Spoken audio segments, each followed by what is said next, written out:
What up, everybody? Good morning. Happy Wednesday. DK Show coming to you from the TDS Sports Talk Studios this morning. Appreciate you making us a part of your start if you're up and at it and rolling here this morning, whether you're listening on the radio dials, 105.1 FM, 790 AM, online. You can stream it up at sportstalk1051.com. You got your smart devices, spit it out, Dan.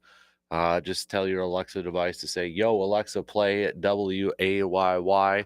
Video streams are also up and rolling on Facebook, YouTube, and Twitter and Instagram this morning. What do we have on our game plan for us? Well, the old saying says you can't win them all. But that was the case yesterday for the Brewers, as the Brewers dropping both games against the Cubs yesterday. Game one, it was a 6-4 loss for the Brewers. Brewers down in a 5-0 hole early on through 3 innings, but chipping away, got it to 5-4. Cubs adding on another home run. And that was it, 6-4. So the Brewers got close, just not close enough. Had an opportunity in the ninth, 2 on, and Contreras up at the plate, but grounded into a double play. And Brewers dropping game one with Chad Patrick on the mound. And then last night, the nightcap with Brandon Woodruff going for the Brewers. And Woodruff suffering his first loss of the season.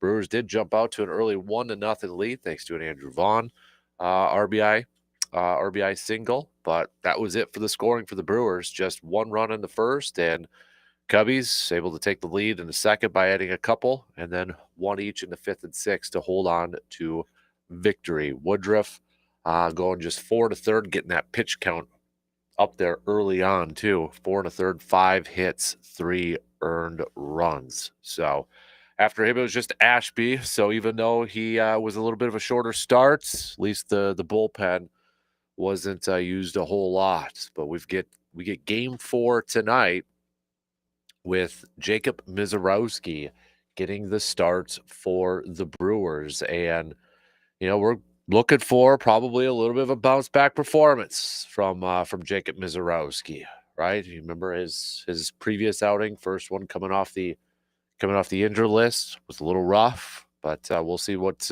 we get from the Miz tonight, as the Brewers will be going up against former teammates, Colin Ray. First pitch for tonight's game, 7:05. So Cubbies right now with the edge, the season series, and with this series. So we'll see if the Brewers can tie it up here with a win tonight. We'll talk plenty of baseball and plenty of Brewers baseball coming up here, as the Brewers are still looking to become the first team to 80. They're 126 games into this season, well underway in the final quarter of the regular season here for the Brewers. We're about 78% of the way through this regular season already. So we'll talk some Brewers, talk some baseball coming up here.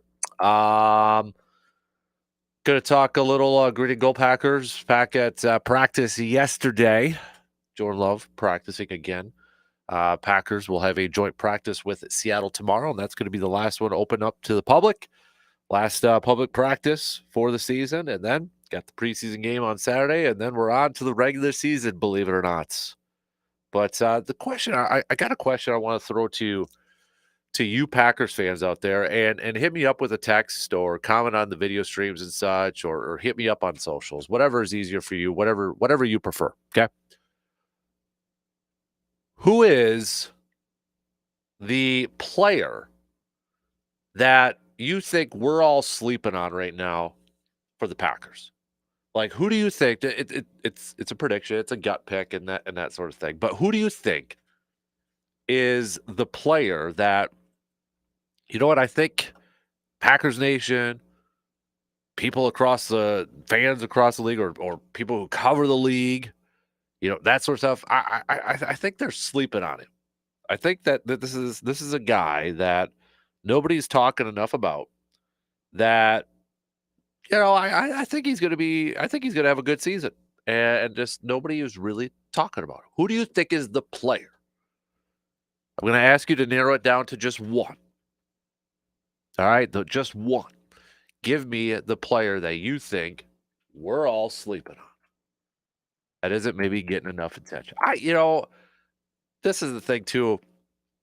Somebody had texted overnight this question and that, and I did see it. And this is where internet and social media these days, there's this thing out there. I don't even know where it came from, to be honest with you, but or how it started, I should say. But there was this thing from like NFL trade or football trade rumors or whatever the Twitter X account is saying that Romeo Dobbs is a candidate to be released and final cut. I'm like, really?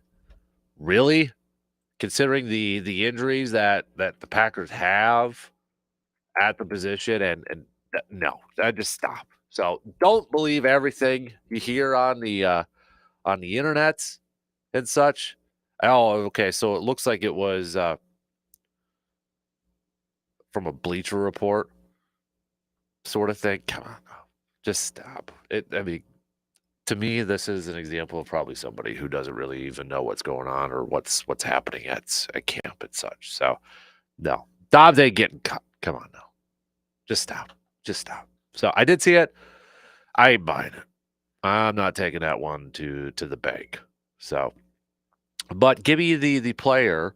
Is it a Dobbs? Maybe is it somebody else and such. But let me know. Again, it's just kind of a prediction thing. So also let me know who is your stock risers, right? Stock fallers, stock risers, whose stock is up, whose stock is down. Could be players, could be teams, could be anything. Whatever you got, hit me up. All right. 715-830-1912 on that Shoe Doctors bullpen line. Or again, you could comment on the video streams. So, but let us know whose stocks are up and stocks are down. We'll go through that. It's coming up probably just past 8 o'clock here this morning. So, all right, let's jump right into it. Let's open it up, talking a little baseball, recapping yesterday's doubleheader. Surveyor Sam last night already coming in with kind of a Wednesday morning rant going after the Cubbies. So we'll hit that up coming up after the break here too. But do you still think the Brewers are underdogs, even though they have the best record in Major League Baseball? Do you think they're still considered underdogs? Brewers think so. Are you buying that or are you selling it? Do you think they are? Can a team with the best record in Major League Baseball have or be considered an underdog? Or are you the mindset like, no, come on, stop, just stop. Hey, where are you at on that? Can a team with the best record be considered an underdog? Or do you think this is just maybe Pat Murphy, the Brewers, trying to stay focused, trying to stay motivated, eye on the prize sort of thing? So let me know. All right, let's get things rolling here this morning. We got to take our first break, and then we're going to jump right into it here this morning. Lots to talk about here for the next few hours. Stick around. Join in on the fun. Grab some coffee. Hang out with us. Let's talk some baseball. Coming up after these quick words.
When pain or injury slows you down, the team at Chippewa Valley Orthopedics and Sports Medicine is here to help you get moving again. From sprains and fractures to joint replacements and sports injuries, they offer advanced care tailored to your needs.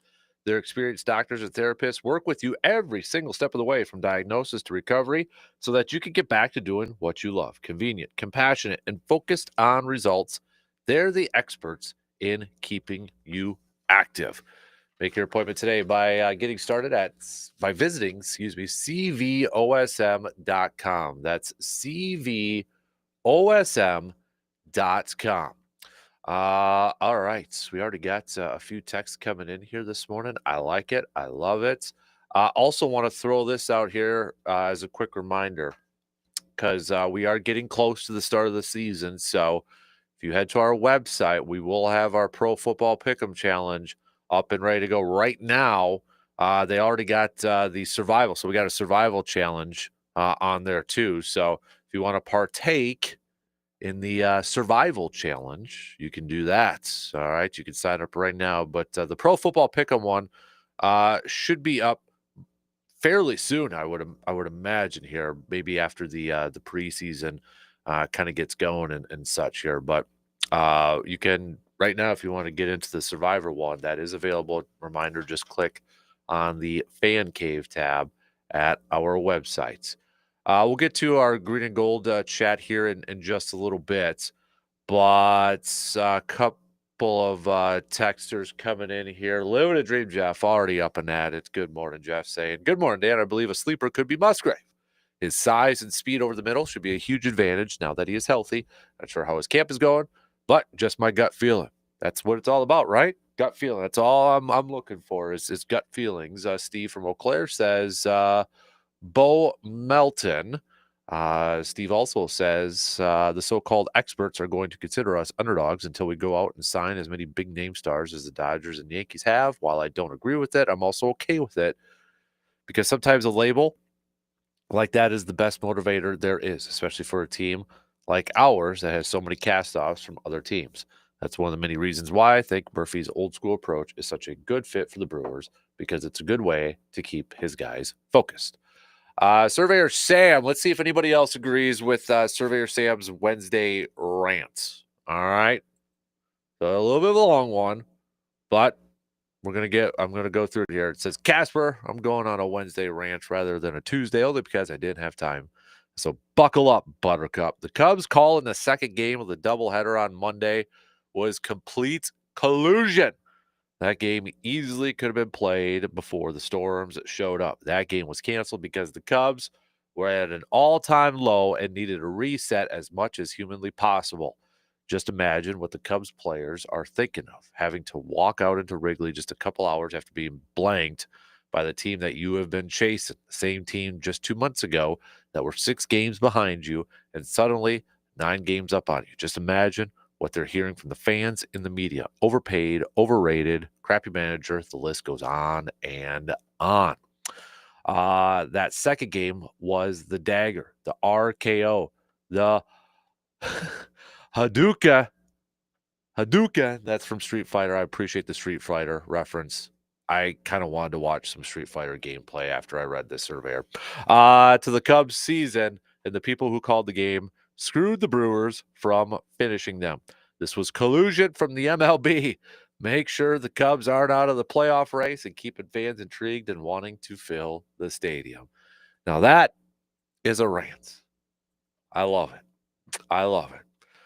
But yeah, Brewers yesterday dropping both of those games in the doubleheader. First one, 6-4 loss at the hands of the Cubbies. Chad Patrick getting the starts for the Brewers. Brewers were initially down 5-0, but kind of in typical Brewers fashion, right? Clawing it back. Yelly getting another home run. How about this too? By the way, Yelly we could be talking about at the end of the season here. Christian Yelich with a 30 and 100, a 30 and a 100 season, 30 home runs and 100 RBIs. Think about that. We could be there. We could be there. So, but that's something to kind of pay attention to. But he gets his home run And we get they got it close 5-4, but the Cubbies able to attach on an extra run thanks to a solo shot there and getting a game 1 victory 6-4. Then last night, Brandon Woodruff looking to remain undefeated on the season. Brewers looking to remain undefeated with his starts, but wasn't the case. Brewers did jump out to a 1-0 lead right away, and that was it. That was all the scoring that they had. All the scoring that they had in that game last night. The 1 run in the first inning, Cubbies able to tack on 4 and get the victory and give Brandon Woodruff his first loss of the season. But that's not the only thing the Brewers lost last night, too. Something to kind of pay attention to is now Joey Ortiz. Joey Ortiz exited the game early last night due to a knee issue, unlikely to start today. Now, Pat Murphy, after the game, saying x-rays were negative, but Ortiz has a bone bruise, and he was getting treatment after the Brewers dropped both of their games. He's been dealing with some gastrointestinal stuff, Murphy said, so he's not expected to start today's game. Murphy also said it's pretty painful. So we'll see. Probably Andrew Monasterio, I would imagine, is going to get maybe the starts at shortstop, but that takes a hit. You know, it takes a hit, especially on the defensive side of things. Something to kind of monitor. And remember, they don't have any built-in off days all the way up until September 2nd, for crying out loud. So they don't have the luxury of like Joey Ortiz maybe getting the day off, and maybe that'll help him out and such. But man, that is going to take a big time hit on the defensive side because he is such a wizard in the infield. And it's going to be a loss. It's going to be a loss. I don't think it'll be an injured list. I hope it's not an IL stint or anything like that for Joey Ortiz, but boy, you hate to see that because of what he brings to the table on the defensive side of things. Man. But we get Jacob Mizorowski for Game 4 tonight. Can the Brewers bounce back and tie up this series? They're down 2-1 in this series after winning Game 1 and dropping both games yesterday. Miz is on the mound, and the Brewers will be going up against, well, their former friend, Colin Ray. Colin Ray getting to start looking for his 10th win of the season for the Cubbies. And Colin Ray has gone up against Milwaukee, went up against Milwaukee back on the 29th of July. And the Brewers gave him a loss in that game, only going 4 innings, giving up 4 earned runs in that contest. But so far in the month of August, Colin Ray in 3 games is 1-0 with a 2.30 ERA. So can the Brewers offense bounce back and maybe put up a big number, put up a crooked number against Colin Ray? Speaking of bouncing back, it's exactly what Jacob Mizorowski is going to be hoping to do from his latest start back on the 15th against the Cincinnati Reds. That was a start where he went just 1 1/3 and gave up 5 earned runs. 5 earned runs in that contest. But this won't be the first time Mizorowski went up against the Cubbies. Back on the 28th, Mizorowski had a no decision, went 4 innings and gave up 2 earned runs, but did strike out 7. He had 80 pitches in those 4 innings. And you look at his last 3 starts. In fact, if you look at his last 4 of his last 5 starts, Mizorowski hasn't pitched a ton of innings, but the pitch count has been up there. You go to that Cincinnati game, 1 1/3. He had 54 pitches. That Cubs game back on the 28th, 4 innings, 80 pitches. Seattle, 3 2/3, 64 pitches. The Dodgers, that game, 6 innings, 91. But then the Mets, back on the second, 3 2/3, 72 pitches. So what are we going to get from Mizorowski? And remember, his first 3 starts, it was kind of a typical start, 5, 6, 5. Pitch count was 81, 86, 74. Kind of hoping to get back to that. At least 5 innings, 6 innings, unless they're going to continue to manage Mizorowski until the postseason and such. But I'll be curious to see what the plan is for Miz. And let's say he gets to 5 innings and he's at like a 74 pitch count. Are they going to pull him just to try to manage his pitch count? Going to keep him in there? Curious to see where this goes, but can he keep that pitch count down? That is going to be a big key for tonight's start. Can he have that control? Is the control going to be there for Mizorowski? That's what I'm going to be curious about.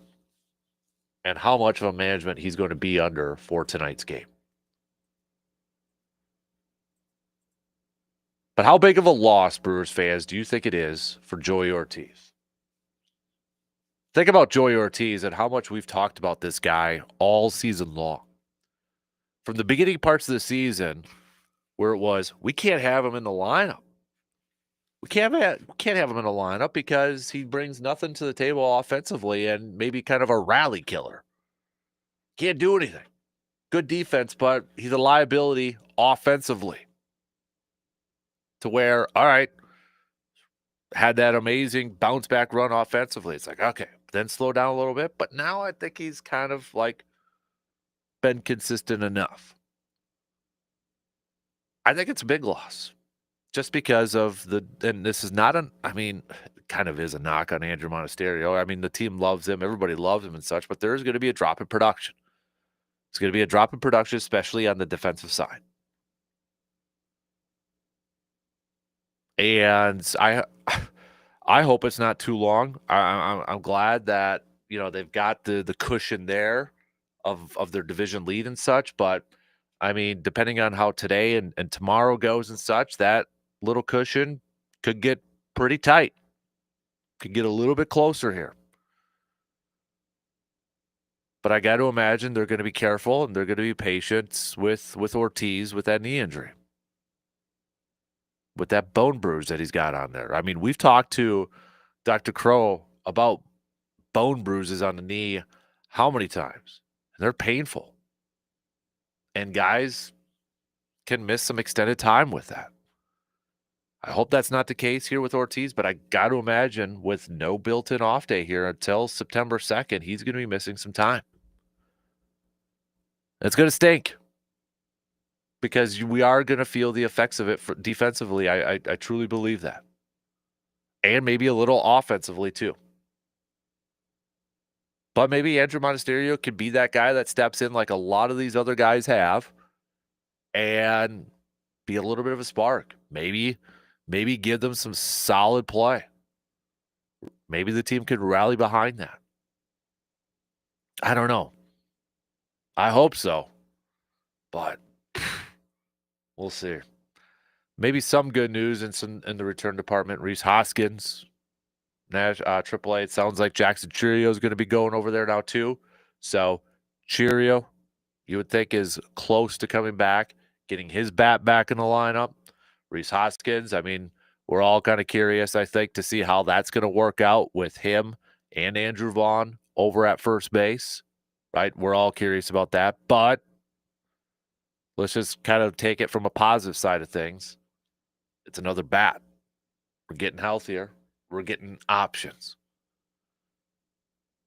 But how big is today's game?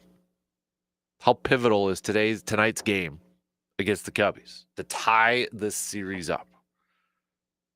Remember, this is the last time we're going to see the Cubs when we come to tiebreakers and such, if that comes into play here for the Crew. I think it's a pivotal game. I think it's a really pivotal game. And I hope that they can come away with this thing. I hope Mizorowski's on his game. I hope the offense can give him some early run support and get after Colin Ray and set this series up for tomorrow. All tied up, winner takes all kind of series tomorrow. Braves Bob says, morning, I think Ortiz is a huge loss to the defense. If one person in your lineup is not as good offensively, then we have bigger problems. Let's go Brewers. Get to the next two. And I agree with Surveyor on every word. So, do you think the Brewers are underdogs? Do you think they should be considered underdogs? Can the team that has the best record in the bigs be underdogs? Pat Murphy was talking a little bit the other day and says anybody who considers the Cubs the underdogs to the Brewers at this point has things backwards. Quote, are they underdogs? Seriously? They're the underdogs in this series? Look at the lineups. They've got all-stars. They've got MVP candidates. They've got veterans. They've got gold glove winners. You've got world champions. I mean, what don't they have? They're not the underdogs. Trust me. Do you agree with Pat Murphy? Do you agree that maybe the Brewers are the underdogs in this thing? I get where he's at. I mean, I think if you kind of just looked at the lineup and you probably compared them side by side and asked baseball fans and general baseball fans, okay, which team's better? Just looking at it from paper, side by side, you're probably going to get a majority of it saying it's the Cubs. You know, Murphy also went on to say, how many of our 13 position players make the Dodgers? It's like, that's what's beautiful. They're our guys, so we're going to be underdogs because of who these guys are. You can't measure it. I totally understand what he's saying. Totally understand where he's coming from. Because, yes, you ask casual baseball fans or diehard baseball fans to look at these lineups and say, pick which lineup you think is better. Take away the numbers, take away the stats, and just put the names there. You're going to have the majority of them saying, yes, it's the Cubs. So I totally get that. And I do think there's a little bit of it is part of this rallying cry, this mindset that the Brewers have. Nobody believes in us. We're a bunch of average Joes. You know, we're a bunch of young guys, or we're a bunch of, castaways playing some amazing baseball. We're on our second, third team. We're trying to resurrect our careers. So I think it's a little bit of both. I think it's a little bit of both. Then I think it's because of the name recognition on the rosters. It's because of they don't have position player all stars. But I also think it's a little bit of this is the mindset we have. We're the average Joes. We're the guys that nobody knows who we are, and we're trying to keep that mindset. We're trying to play that underdog card because that's what's kind of been working so far. And I get it. I understand it. So that's kind of where I feel like with this whole underdog thing. A little bit of both. All right, let's take a quick break.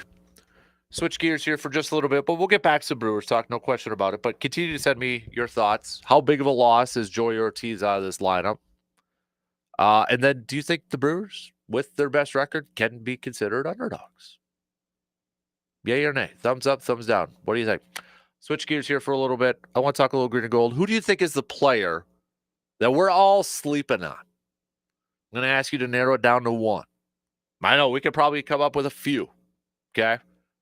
But the player that we're sleeping on, who is that? Text me your picks, 715-830-1912. Comment on the video streams. Hit me up on the socials. Whatever floats your boat. Whatever you'd rather do. All right? So we'll hit that up as we close out the second hour. Coming up after these quick words.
Hy-Vee in Eau Claire makes grocery shopping simple. You'll find fresh produce, quality meats, a full-service deli, and bakery with something for everyone. There's a wide selection of everyday essentials and plenty of ready-to-eat options when you're short on time.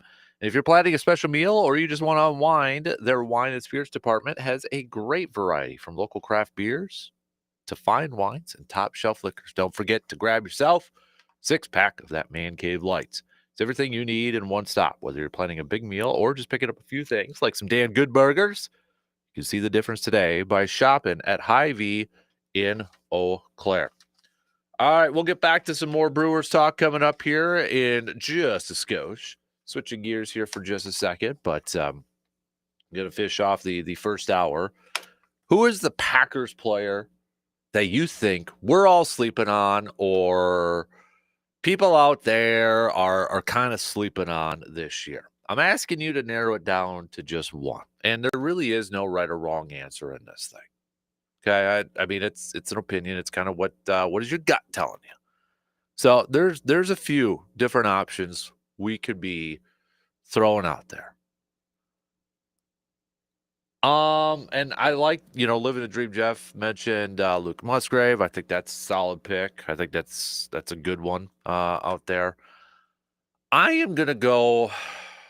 I've gone back and forth on this, and again, it's kind of hard to narrow it. Maybe we could go like one offensive and maybe one defensive player on this thing, but I think for me, I'm gonna go Romeo Dobbs. I've been saying this all off season, like training camp and preseason and such. I'm gonna go Romeo Dobbs. For whatever reason, I just think that guy is gonna have a lead the team in receiving yards. It's gonna be a touchdown, close to, I'm gonna say like 8, 9, 10 touchdowns this year. I'm gonna go around there. I think there's this, and it doesn't really have anything to do with the whole Bleacher Report opinion blog piece saying, oh, he could be a cut candidate for the Packers. Stop. Okay? He ain't getting cut in final roster cut downs. That's just, no. It's not. It's not. And now you got that thing kind of running all over social media and such. Ooh, rumor is the Packers. Stop. Just stop. And then, you had the whole, well, he could be a trade candidate and such. I don't think that's happening either, especially considering the injuries to the group and such, not knowing whether maybe Jane Reed or Dontavian Wicks could be ready for week one and such. And, you got Matthew Golden, who's going to be ready to go in that. Savion Williams has been dealing with a hamstring injury. So probably Dobbs ain't going anywhere. But I feel like this is a guy, even if we go back to the draft, and I'm guilty of this too. My first thought was, ooh, all right. They drafted Golden. They drafted Savion in that. Could maybe Romeo Dobbs be on his way out in that? But considering everything that's been going on and that, I don't think he's on his way out. I think he is on this team. But I also I feel like he's going to have a season that maybe kind of, for one, I think it's going to be a career season for him, and I think he's going to go into the offseason. He's going to make bank, and I don't think it'll be with Green Bay because of what they've invested in some younger guys and cheaper guys at this point. But I'm going to go Romeo, and Romeo, the first couple of years of his career, he was kind of the preseason MVP, right? He was kind of that guy that was lighting up or filling up some of the stat sheets or in preseason, and really didn't maybe transition all the way into the regular season. He was kind of that, I think it was a Pro Football Focus dude that said at the beginning of this year, can't wait for another Romeo Dobbs preseason MVP year. And while Romeo Dobbs has, made some plays, it sounds like in camp and such, I don't think, it's been to the level the first couple of years where it's like, ooh, this, great, he's primed for a great season. It's kind of simmered down, and maybe just because people didn't want to get on that wagon again and be like, yeah, didn't live up to that hype or such. But I'm gonna go with Romeo. I think that's That's my guy that we're sleeping on. I feel like that's what my gut's telling me. If I went on a defensive side, if I went with a defensive player, I might go Carrington.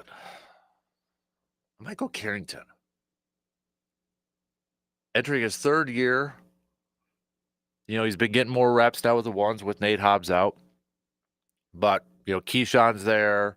Kind of been talking more about Keyshawn and Nate Hobbs as your top two corners. And then you've got, Devon Bullard playing a little bit of that slot, that nickel role type of situation. Then you got Carrington over there. And Carrington, I think, from everybody who's been at practice every single day, the writers and reporters and such, I feel like Carrington is a guy that maybe kind of being a little bit overlooked or slept on, or maybe not talked to a whole lot. I think those would be my two. If I went offensively and defensively, I'm gonna go with those two. With those two peeps. Trying to think of somebody else that maybe kind of pops up into my noggin right now, but no, I think I'm gonna roll with those two. So, what else you got? Who else you got? You can let me know. I'm not quite sure. Jeff, Malik Willis. Like, do you think Malik Willis is gonna play a whole lot this year, or where are you at? I'm not quite. Explain that one a little bit more.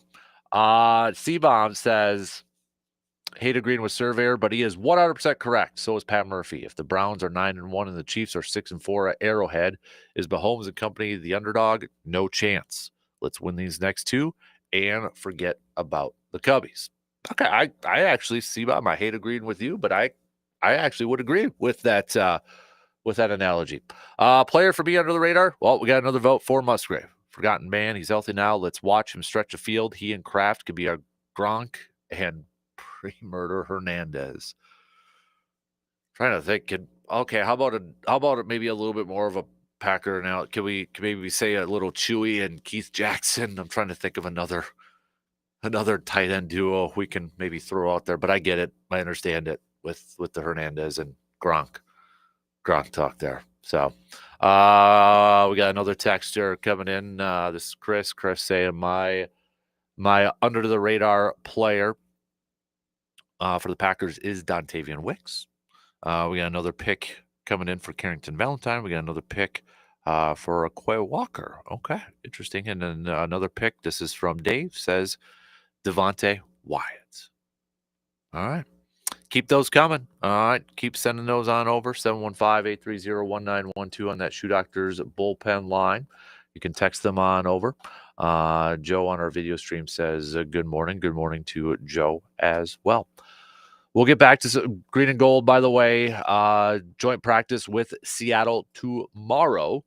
So we get a joint practice. The last one open to the public. So if you want to take a chance, it sounds like Seattle is going to be partaking in the bike tradition too. Which, again, you got, Schneider coming back to Green Bay, and that makes sense. But they'll be partaking in that bike tradition over there. Got a joint practice tomorrow. And the final preseason game coming up on Saturday. Talked a little bit about the other day who maybe is on that bubble, who's on that roster bubble, who has to have themselves a very, very, very, very, very good game to maybe make the team. If you missed that, it is up as part of our 715 Green and Gold Tailgate Talk podcast, a part of the Man Cave podcast. So you can check that out a little bit on there. But guys who have been having some really, really, really good preseasons, I'm curious to see, like a Jordan Morgan. Maybe, we've been talking about guys who have been, having some down seasons who really need to have a really good game Saturday, maybe to win a job or maybe to, get a spot on this team. What if we go the other way and say, okay, what if Jordan Morgan goes out there and has himself another really good performance? Could he win himself a starting job over Walker? I know we talked a little bit about that because it's going to be an interesting dynamic or a situation that Green Bay is going to have to figure out. Do you start Jordan Morgan and have Rasheed Walker as a superb swing tackle, as a backup tackle? Or do you start Walker and then you have Jordan Morgan as kind of your fill-in since he has experience as a guard and a tackle, kind of your main backup sort of thing? Or do you still start Morgan? If there is an injury, then you slide Morgan over to the interior and put Walker over at tackle. But is it possible that Jordan Morgan, if he goes out there and continues and has another really, really, really good performance, he can win himself a job? Because right now, after 2 preseason games, if you look at Pro Football Focus, his pass blocking grade's a 91. That's an elite. Highest grade of any offensive lineman. Think about that. I mean, he is winning himself a job right now. 0 pressures, 0 sacks, 0 hits, 0 hurries, 0 penalties for Jordan Morgan so far. If he goes out there and does that again, how do you not maybe give him the job? I mean, this is from Jacob Morley. Players to log at least 60 snaps at left tackle and allow 0 pressures after 2 preseason games. There's one player, Jordan Morgan. I mean, if we had to do a preseason training camp MVP, Jordan Morgan might be the guy. He has a strong case to win that. So I'm really curious how they go about that. If Morgan goes out there and has himself another fantastic game, is that enough to hand him the starting job? It's going to be hard to say no. Really going to be hard to say no. So, all right. We'll get back to the little green and gold chat coming up a little bit later on. Don't forget, it is a stock report Wednesday. So whose stock is up? Whose stock is down? All right. Stock risers should have plenty of options for either side. So text those on over or comment on the video streams or hit me up on the socials for that: Facebook, Instagram, X, whatever the case may be, whatever is easier for you. So send those on over. A couple more texts to come in here before we get to the top of the hour. Do have a texter. Travis says, since you're talking about Jordan Morgan, I will pick Jordan Morgan as my guy that we're sleeping on. He's been putting together some solid performances, but I think the casual fan hasn't been given him enough credit. Another texter is going to go with Romeo Doubs as their sleeper player. All right. Keep those coming. Some good ones. There is no right or wrong answer in this thing. So send those babies on over. All right. We'll get back to some more picks coming up in just a little bit. We finish up with Morgs. Good morning, Morgs. Hey, Kasper. There are 2 types of people in the world. How do you like your bacon? Chewy or crunchy? Crunchy. All the way? See, now it depends on the bacon. Okay, talk to me. Venison bacon, I like it a little chewier. Okay, I'm chewy bacon all the way. But, okay, so how do you make your bacon? Frying pan or air fryer? Oh, come on. How do you make yours? Veronica puts it in the oven, bakes it. Oh, awesome. Because bougie bacon. No, I think the air fryer works great, man. I haven't had it in an air fryer. You should. It's good. No. But I go chewy bacon all the time. All right, let's throw it out to everybody else. This is a very important one. It is. It's chewy bacon or day. crunchy? Because, see, I don't like my bacon with a lot of that chewy fat on there at the end. I do. That's the best part. No. That is the best part. I need it, especially on a burger, I need it a little bit crunchy. The worst thing is when I bite into a burger and then the bacon won't break off and then it slides all the way out. Yes, if the worst thing in your life is slippery bacon, because then the rest of the burger doesn't have any bacon. I'm telling you, chewy bacon's the way to go. But it is bacon day, so how well do you know pigs? Like if I said, what's a male pig called? What would you say? Hog? No. Okay, I don't know. Boar. No. Uh-huh. No. What about a female? I don't know. Sow. Oh, okay. Okay. What about a baby? This one's easy. Besides delicious. I don't. What? I'm probably gonna know it, but yeah. Piglet. Oh, okay. Hello. Yeah. Okay. Okay. By the way, yeah, it's not even close. Everybody's going crunchy. So. Oh, come on. Yeah. No, there's a way to balance it. Chewy Mhm. bacon is the best. I will give you the sandwich thing. I can see that. No. But if you just have a plate, like a breakfast plate, toast, eggs, classic breakfast, Yeah, nah, it's not even close right now. It's all crunchy right now. I So, don't know about that. yeah. Pigs are Sorry. It's smart just and intelligent. And what do they use noses mainly for? I don't smell. I There don't. you go. I was Okay. giving you a freebie here. All Slow right. pitch, slow pitch. All right. And what do they sniff out of the ground usually if you take them into the woods? This is an easy one. What do they sniff out of the ground? They're known for it. You take them hunting for truffles. You don't take pigs hunting, do Yes, you you really? do. You can take Okay. pigs Interesting. will sniff out truffles in the ground. That's All one right. of the things they're good for. Interesting. Yeah, how about So, that? one texter, Dave says anybody who chooses chewing should never eat bacon for the rest of their life. That So, seems a little severe. That's a little severe.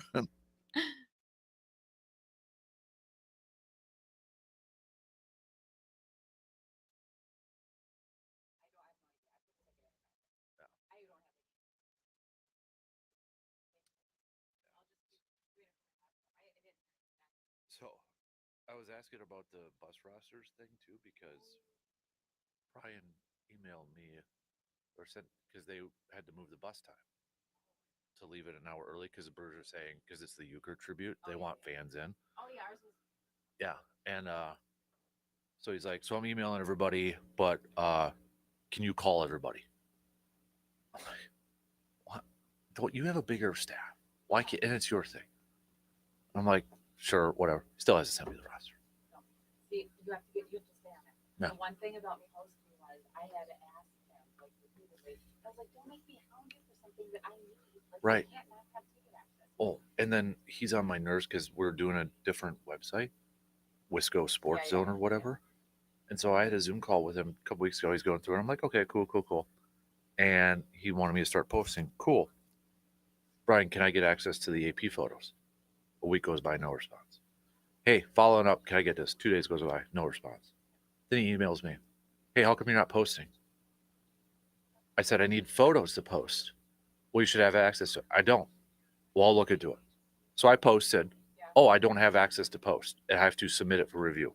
He emails me yesterday, screenshot. Why aren't you posting? So I'm like, here we go, screenshot. I still don't have photos. I did post, but I don't have permission. And here's a thing says, I don't even have permission to upload photos. Screenshot that. No response. And the thing I will say is, to be fair, Brian was very, like, once we got there, super easy, and it's like, Brian, Mhm. mode, it's like super helpful. But getting there, like, you have to have the app, and you have to download the app for the tickets to come to your phone. And Yep. then, you guys have all that set up. Yep. Nobody had a problem with it on the bus, but I did take a paper copy just to make sure. So I asked again because I didn't get that stuff till like.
Second hour kicking off right now on this Wednesday morning. A big thanks for making us a part of your start on this August 20th. Game 4 between the Brewers and Cubs coming at you tonight. You can tune in on your radio dials at 105.1 FM, 790 AM.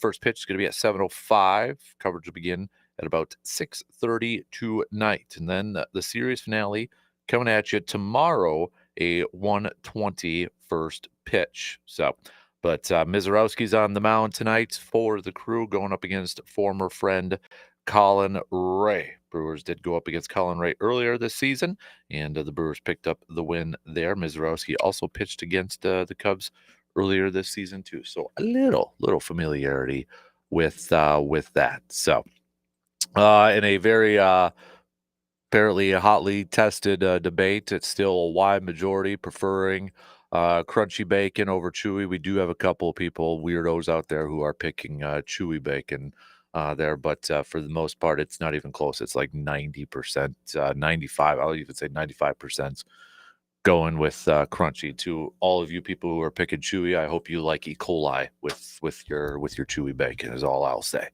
So, but keep those coming if you want to make your picks. You can text those on over 715-830-1912.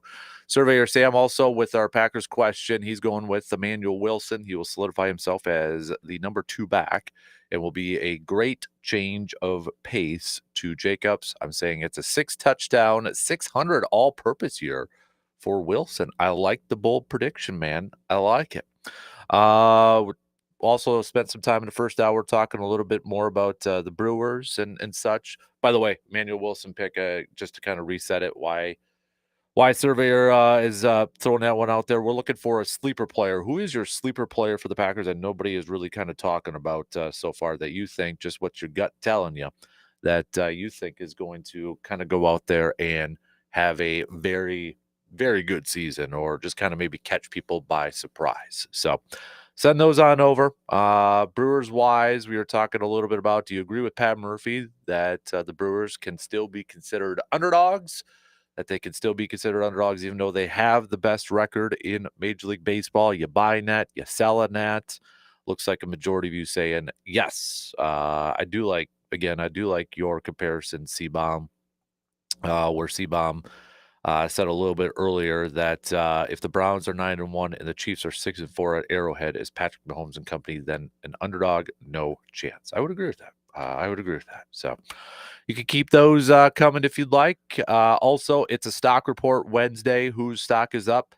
Whose stock is down? You can send those on over to us again via the video stream, or hitting us up on the on that texting line. So, are the Brewers still an underdog with their best record? Luke, what would you say? Yes or no? Do you agree with the majority saying yes? The numbers say they shouldn't be. But if you look at the rosters, then they should be. So there you go. So I guess yes. Did you see the David Schoenfeld over what was it, like overrated, underrated? It's one of those ESPN ones yesterday. Yeah. Where he laid out about all the teams that have won 14 or more games this century, and all the teams that have won 29 of 33. And there's hardly any that have done it. Some great teams. None have won the World Series. Mm-hmm. So, I mean, right now, what they did pretty much guarantees that they will not win the World Series this year. But, of course, precedent could be broken, too. On the other hand, as is pointed out, because the question was, are they the best team in baseball? Based on all the other numbers they have, they are. So would they be an underdog by the definition of how they're performing right now? I mean, I think on a game-by-game basis, no. In a broad sense of how they'll do this season, yeah, because we have to see the whole season play out, and there are some playoff caliber teams that are probably going to end up playing the Brewers come October. So the end result is, I would say, yes, they are an underdog, but a very respectable underdog. All right. Maybe the best way I could put it. Yeah. Okay. I can maybe buy that a little bit. Yeah. So, like, I mean, it seems like a pejorative at this point. mhm. Like, I don't know that I want to call them an underdog because they perform so well. MLB.com has a piece up, the clubs that can deliver a life-changing title season. Of course, the Brewers are listed on there. Why they've got a chance? Have you looked at this team lately? The Brewers have been playing at an all-timer of a pace for 2 months now, leading to a never-ending series of how exactly are the Brewers doing this stories. The Brewers get contributions from everywhere and are a walking advertisement for doing the little things right. So you never know who's going to get you from, or you never know who's going to get you from the Brewers. Isaac Collins, Caleb Durbin, Andrew Vaughn, Blake Perkins. The answer is someone, any of them, all the time. The Brewers have been an unstoppable force. They have been the best story in the sport this year. Yeah, I would agree with that. Now, to go back a little bit, you talk about those guys who maybe have been, different players who have stepped up at different points and such. How big of a loss is it for Joey Ortiz, who left the game last night with a knee injury? Brewers calling it a bone bruise, but we know it's a stupid name because it kind of just, it's just a bruise. How bad could it be? A bone bruise in the knee can be a serious thing. Remember, that's what Giannis had a few years ago that made him miss some games in the postseason and such. But it is a serious thing. We've talked with Dr. Crow about it at length with different bone bruises and such. So he isn't expected to make the start today, but with no built-in off days coming up here until September 2nd, how big of a loss is it to not have Joey Ortiz? And Joey Ortiz is one of those players that it's kind of an EKG player that we've had so far this year, to where at the beginning of the season, we don't want him anymore. He stinks. We can't have him in the lineup, to where like, okay, now he's really good, to where it's like, okay, now he's bad again. Now I think he's kind of like maybe at a constant pace. Defensively, he is a wizard over there. I think that's where obviously we're going to have the biggest noticeable difference of not having Joey Ortiz there, because you're probably going to have Andrew Monasterio starting at shortstop right now. So I think this is a huge loss. Yes, the Brewers have been able to weather the storms of not having Jackson Chourio, not having Rhys Hoskins, not having Mizorowski for a while, et cetera, et cetera, et cetera. But at some point, I think injuries do catch up with you, and it might be the Joey Ortiz one, not to play a whole sky is falling sort of thing, but not having Joey Ortiz manning that 6-hole, that shortstop spot, could be a very big loss, depending on how long that's going to be.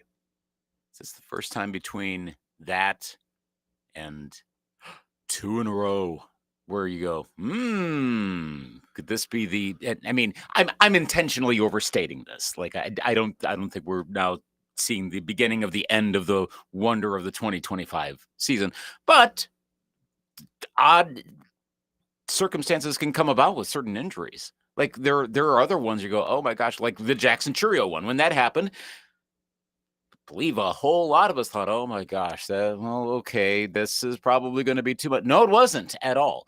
But sometimes it's, I guess, I don't think calling Joey Ortiz a glue guy is quite the appropriate term for him. I don't know that he's the most glue-ish guy, but he's a pretty good, like a fulcrum or whatever, I'm thinking like a keystone, someone like that. You take that out, that can cause a few more dominoes to fall potentially, and it reduces their margin of error. I don't think like this makes them dramatically worse, but you don't want to be in a position where you have to come back.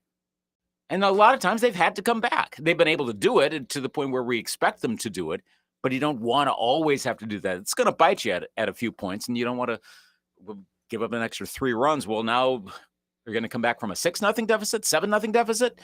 They've been able to do stuff like that, but not having Ortiz there on the field could make it a little worse here or there. I mean, it might end up resulting in like another loss or 2. Probably doesn't make a difference in the division.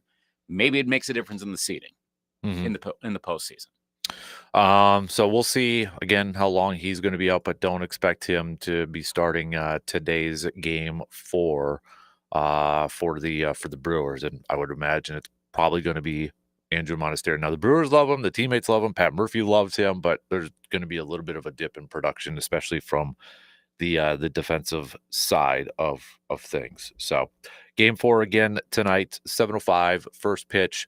Mizorowski versus Colin Ray. Colin Ray looking for his 10th win of the season. Mizorowski looking for a bounce back. This is his second game since coming off the injured list.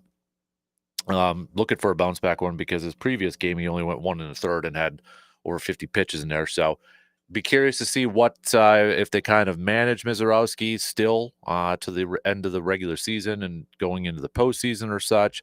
But you look at his last couple outings, it's been different since when he first came up, where he was going 5, 6 innings and such.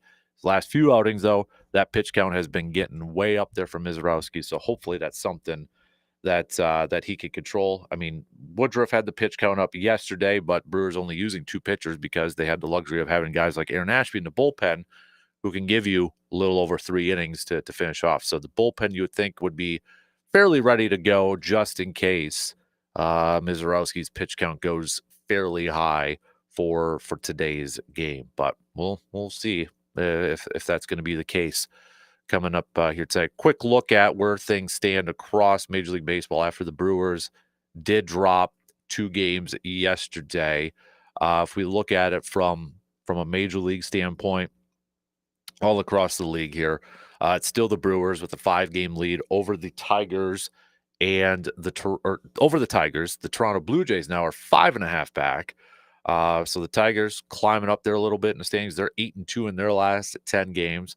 Phillies are 6 back from the Brewers. Cubs 7 games back from the Brewers, and then you've got the Dodgers also 7 games back. Division-wise, it's still the Brewers up top in their division, up 7 games over the Chicago Cubs.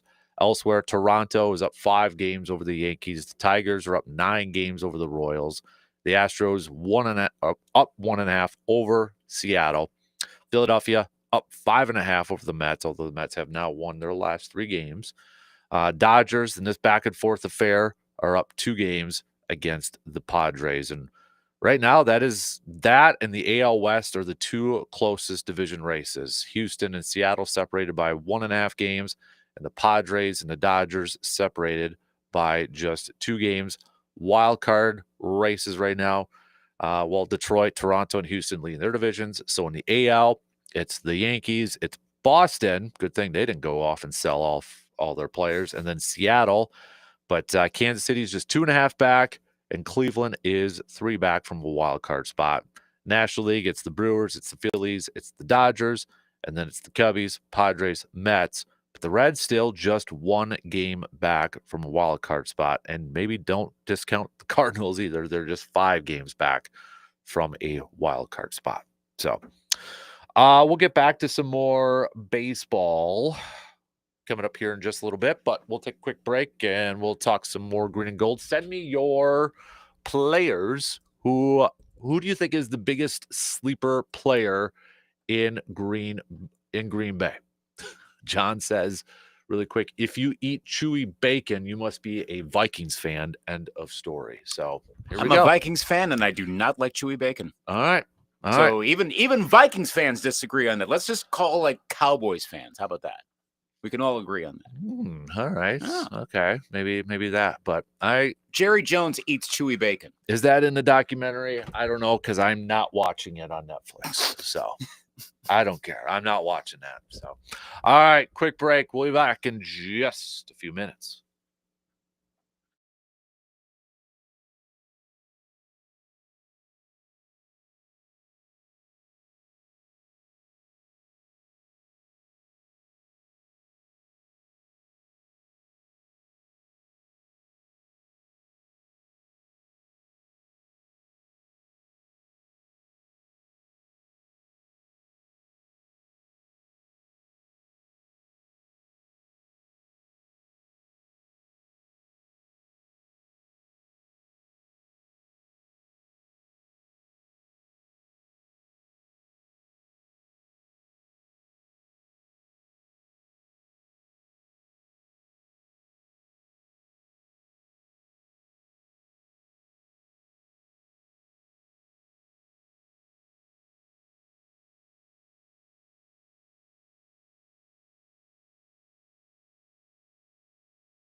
If you're looking for a great spot to relax, grab a bite, and enjoy some good company, you have got to check out the VFW Post 305, located in Eau Claire on Star Avenue. It's the kind of place where the food is tasty, the drinks are cold, and the atmosphere feels like home. Whether it's their famous fish fry, a burger night, or just meeting up with friends after work, VFW Post 305 is where neighbors gather and good times happen. So swing on by, pull up a chair, and see why locals keep on coming back. It's the VFW Post 305, your neighborhood place to eat, drink, and unwind. We'll get back to some more Brewers talk coming up here momentarily. Don't forget to send over your stock reports, whose stocks are rising, whose stocks are falling. You can hit us up on that Shoe Doctors bullpen line with a quick text on your picks, 715-830-1912. Switching gears here, chatting a little green and gold. The Packers' final open public practice will be tomorrow, going up against the Seahawks for a little scrim or just going up against Seattle. I'm blanking on the word right there. Apologies, but going up against Seattle for joint practices. Thank you. So joint practices for the Packers in Seattle tomorrow, but ahead of their game coming up on Saturday, final preseason game there. We've been asking all of you fans who is a sleeper player for the Packers right now. Maybe make your picks. We've had a couple Romeo Dobbs, we've had a couple Luke Musgraves, we've had an Emmanuel Wilson, we've had a Bo Melton, a couple other players out there. So you can continue to send those. Who do you think is a sleeper player that nobody is kind of talking about for Green Bay? We'll ask Joseph. Joseph, who do you think is a sleeper player right now for the Packers? First of all, happy National Radio Day, guys. Oh, so first of all, there. Also, Chris, how did we not get the day off? Right? I know. If only we knew the general manager well here. Oh, man. Also, crispy bacon. Thank you. There's no question. I know. There's absolutely zero question. I think people need to check themselves before they wreck themselves. Yeah, that's wrong, man. Yeah. Especially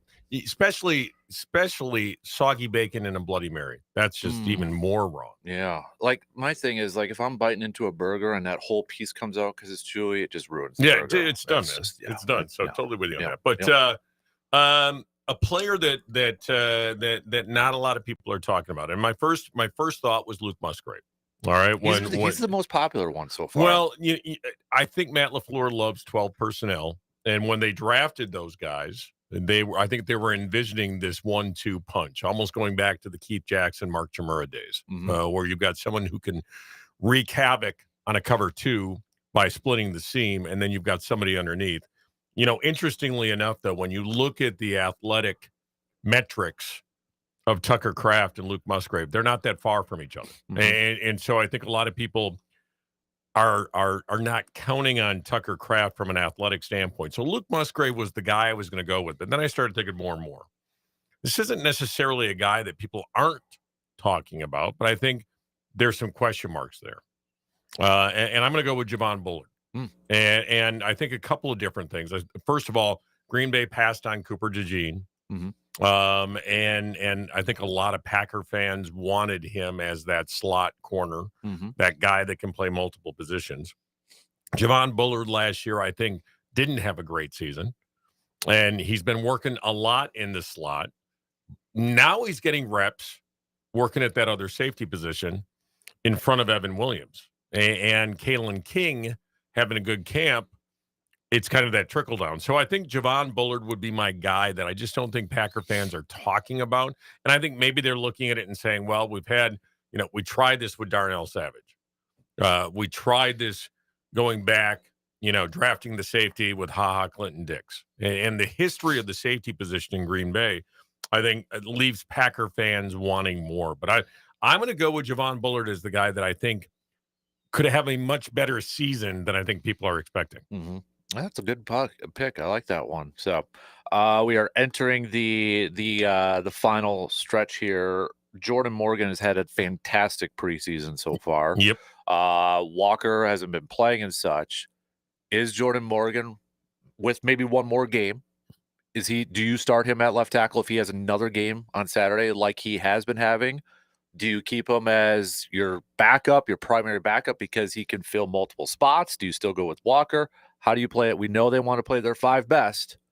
How do you play this situation out? Interestingly enough, the 5 starting linemen for the Green Bay Packers yesterday at practice, left to right, Walker, Morgan, Jenkins, Ryan, Tom. Mm-hmm.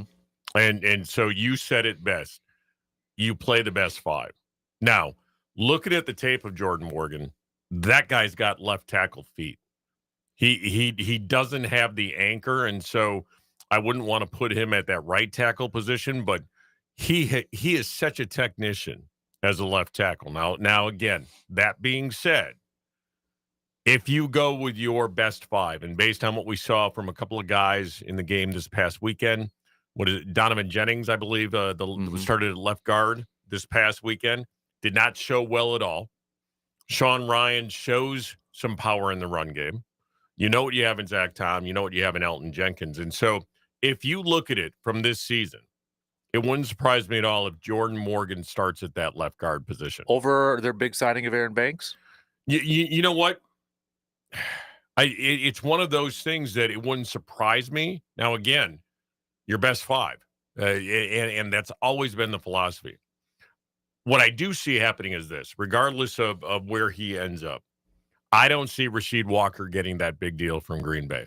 I think if he doesn't start this year, Jordan Morgan, and maybe Aaron Banks starts at that right guard position over Sean Ryan. I'm not sure how this plays out, but I thought it was really interesting yesterday with Jordan Morgan getting that start. The bottom line is I think Rasheed Walker is playing his last year in Green Bay. Mm-hmm. And I think it's one of those things that they've seen enough of Jordan Morgan to say, we've got our left tackle of the future. And when you look at the dollars that Green Bay has to spend, you've got to start making those decisions for next year. And I think the Jordan Morgan decision plays out better for them next year. Mm-hmm. Yeah. I think, when we look at this final game coming up on Saturday and such, you look at certain position groups and where some jobs lined up. I think offensive line, you look at the depth over there. But another one, too, where maybe a guy who's came in with a little fanfare but has played incredibly awful is Isaiah Simmons. Right. And the counter to that is Hopper's played incredibly well, the 3rd-round pick from last year. Can Isaiah Simmons do anything in this final game, considering how bad he was the first 2, to win a job in the 53-man roster, or do you think he's likely for practice squad? It's Rich Bisaccia basically saying to Matt LaFleur, I need this guy for special teams. Mm-hmm. That's what it comes down to, because his instincts are horrible. Yeah. And this is why it's always funny to me when you start reading stuff about Packer players in shorts, about any players in shorts. And so you don't know what you have until you put the pads on. And looks like Tarzan, plays like Jane, plays out a lot when you go from that transition to just being in shorts to pads. Mm-hmm. And so I think Isaiah Simmons has to make this team as the 53rd guy or 52nd guy based on special teams ability. When you've got a linebacker at that size and speed ratio, I mean, even to the point of where they were working at gunner some on the punt team, I think you maybe find a way to build a roster spot for him. That being said, a lot of that plays out when you look at what happens with injuries, what happens with the other positions. You've got a lot of banged up guys right now. And the question is going to be, where do you need that depth to start the season? So, yeah, Tyron Hopper looks like the real deal to me. That guy, it wouldn't surprise me at all if he's an eventual starter. I just think he's looking great. And conversely, Simmons looks absolutely lost. I actually showed to our linebackers at high school football practice how not to drop into coverage by using Isaiah Simmons' tape. He looked absolutely lost.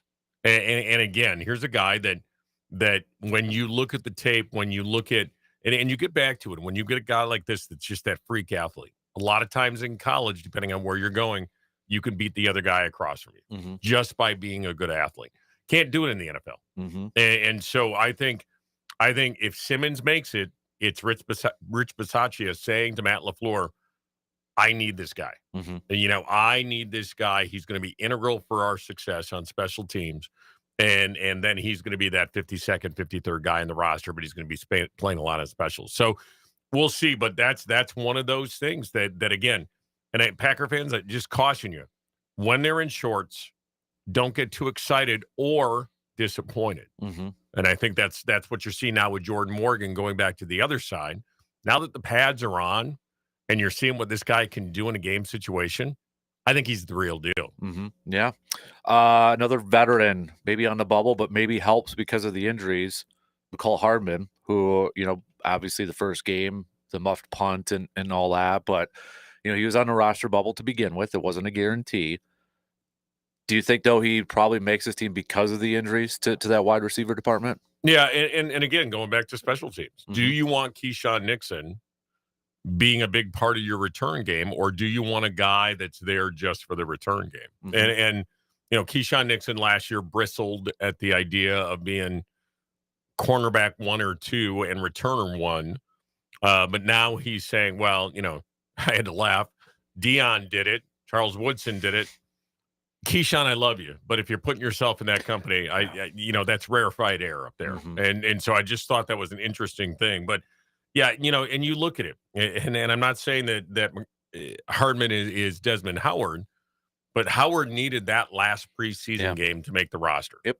Going back in the day. And so if Hardman has a game this week, maybe makes a couple of catches, but more importantly, makes some plays from a punt or kick return standpoint. And I'm not talking about he needs to return one and bust one, but if he's out there 14, 15 yards of punt return, almost 30 yards of kick return, then you're saying to yourself, is that worth it at this point, especially with Christian Watson probably showing up on the pup?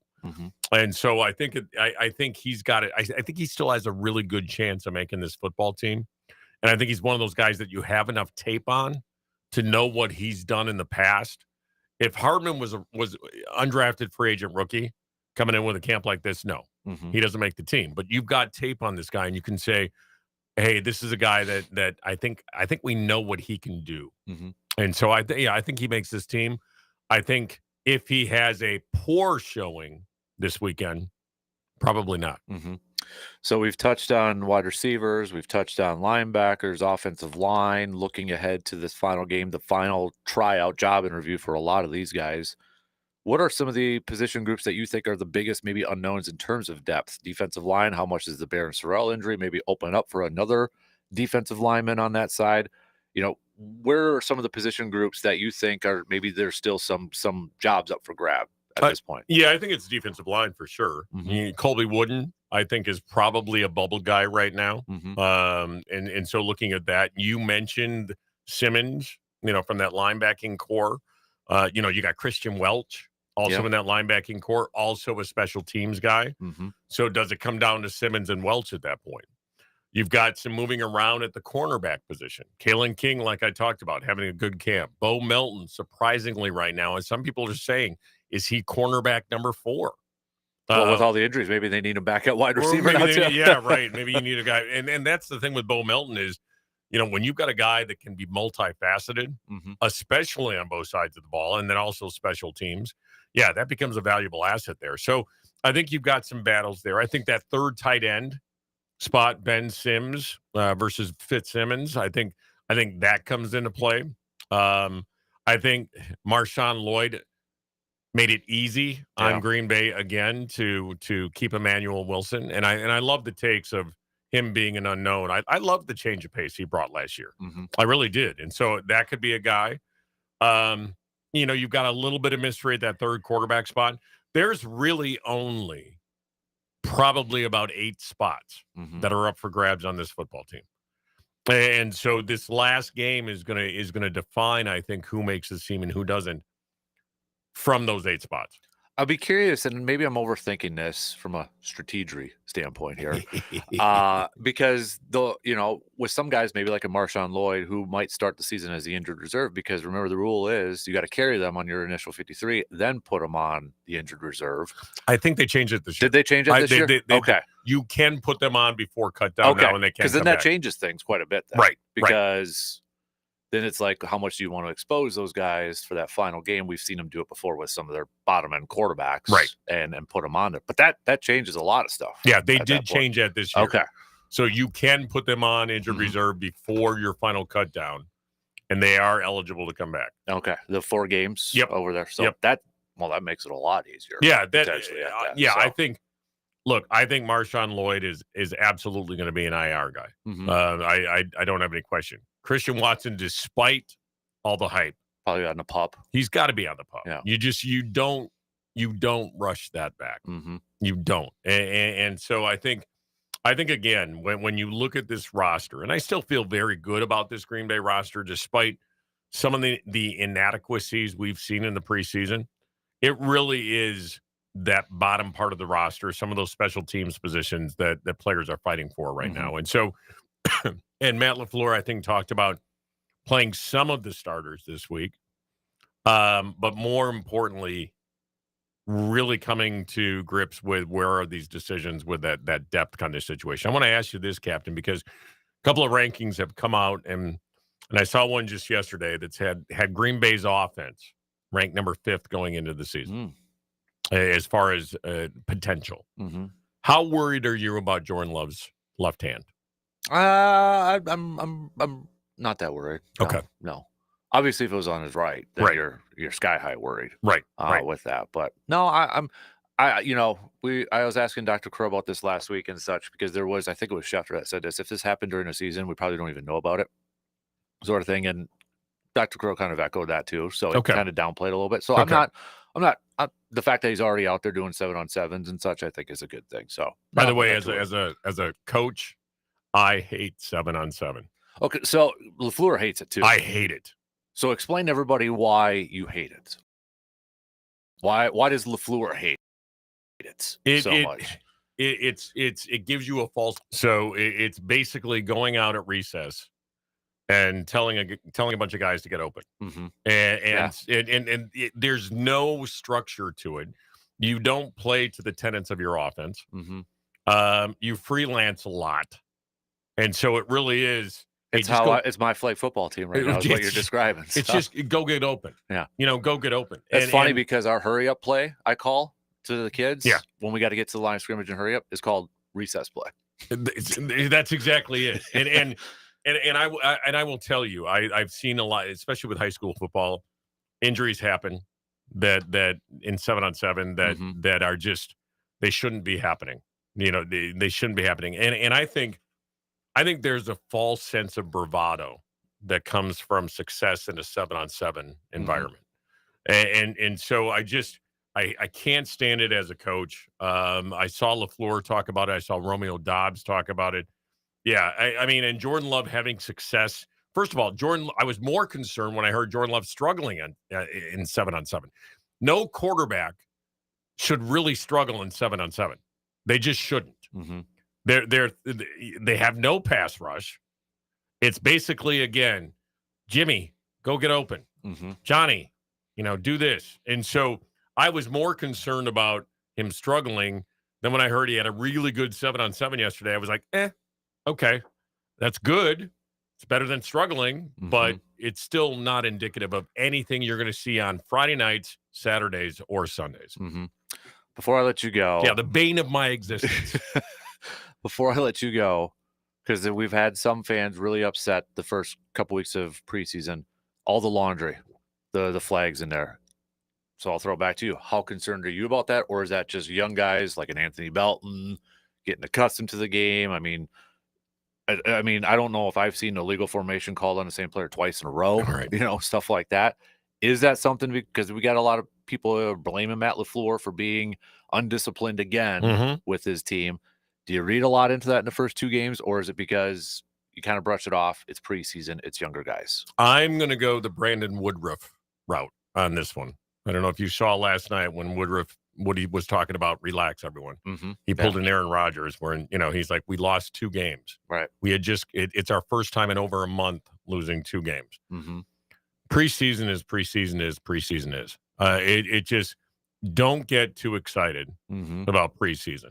And I'm not worried about the laundry until Detroit first game of the year. And the Matt LaFleur is undisciplined, and Pat Murphy doesn't know, and surprisingly now doesn't know how to manage because he made a couple of questionable pitching decisions over the last day. Right.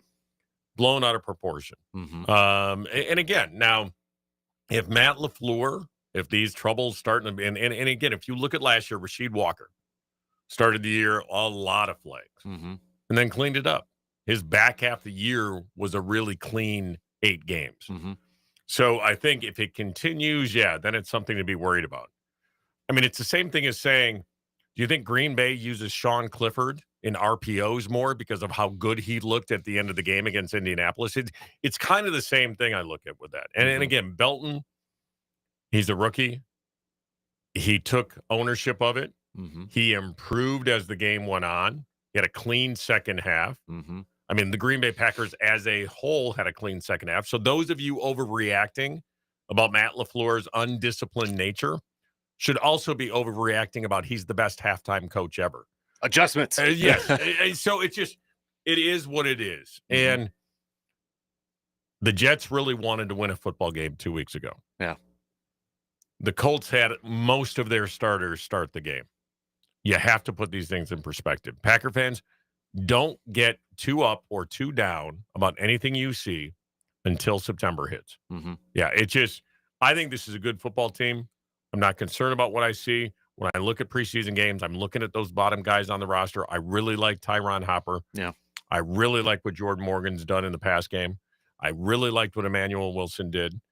There's a couple of receivers who, in my opinion, Hicks being one of them, that I think possibly at least could be a practice squad candidate.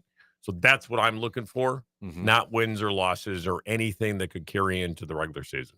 One really quick, because this is popping up here a little bit. There's been teams, I see Diana Rossini said Jets and 49ers are looking to trade. Don't think it'll be Minnesota, even though Tom Pelissero said they're monitoring veteran wide receivers. You got people at the beginning of the preseason probably thought, hey, Romeo Doubs, I don't think he moves. I don't think he's going anywhere. And that stupid Bleacher Report said, he's a prime candidate to be cut. Obviously, as somebody who doesn't pay attention to what's going on in Green Bay. Yeah, that's we probably kibosh an this? AI generated. Yeah, we can kibosh this. Here's the thing. Yeah. I'm going to go all Bo Callahan on you. Who was the one wide receiver that was at Jordan Love's wedding? Romeo Doubs. Very good. So it's the inverse of the Bo Callahan story, where no one showed up for a receiver who was at Jordan Love's wedding, number 87, Romeo Doubs. Going into the year, I thought if it was Doubs or Watson, you end up keeping one. I could conceivably see them keeping both, especially Watson on a cheaper deal. Kind of approve it. As he recovers from the knee injury. So yeah, Romeo Doubs, I think, and again, he's got to be consistent in that Jets game. Too many drops. Yep. But I think Romeo Doubs now is a part of the future of Green Bay. I like it. All right. And I didn't need Frank, the overpriced investigator, to tell me that Romeo Doubs was at Jordan Love's wedding. That's right. Good stuff. And again, thanks you for choosing Crunchy Bacon. So there's just no question. Although somebody did say, I think secretly Luke eats chewy bacon. So just if I have no choice, of course. But real quick, how chewy though are we talking about? I mean, like if it's like stretching out, I'm gonna die. Yeah, that's not cooked. No, wrong. No, like it has to actually be safe for human consumption. At some point, it had to see warm temperatures. Correct. Okay, so there's a floor here. You're not just taking it out of the wrapper and saying, "Yeah, baby." Oh no. Or the pre-cooked ones already and not even cooking them, and that's disgusting. It's bad. Yeah. It's bad. It's bad. Yeah. There's just and end the debate. Those people who like chewy bacon should no longer be allowed to listen to the show on Wednesdays. Okay. I didn't say it. Joe said it. Well, see, like I said, Jerry Jones likes chewy bacon. By the way, prove me wrong. By the way, Jerry Jones, Green Bay broke that man. I saw the clip. Yeah. I'm not going to watch the whole thing, but I did see that clip. Yeah. And I was like, oh, God. Green Bay, between the Ice Bowl and that game, I think Dallas is, I think they need to go down to one less point on their star. Yeah, Green Bay has. Yeah, they broke that man. Ironic, given there was an era there where it seemed like it was the opposite in the mid '90s. But Jerry Jones literally got his stolen. Excuse me, from the Green Bay Packers. Yeah, that is kind of a funny clip, I will say. So, all right, Joe, appreciate it as always, sir. We're gonna take a quick work coming up after these quick words.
When your vehicle needs work, there's only one place that you could trust, and that's AJM Automotive in Eau Claire. From oil changes and brake jobs to engine repairs and diagnostics, the team at AJM Automotive does it all.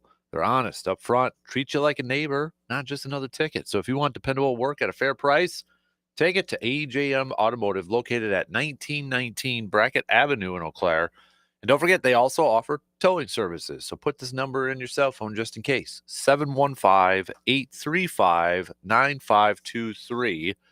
835-9523. And rumor has it they've got some of the best popcorn over there too. So if you take your vehicle over there, make sure you grab yourself a bag. So we got about 7 minutes to the top of the hour. Different John chiming in saying, my stock, we got a lot of Johns that listen in.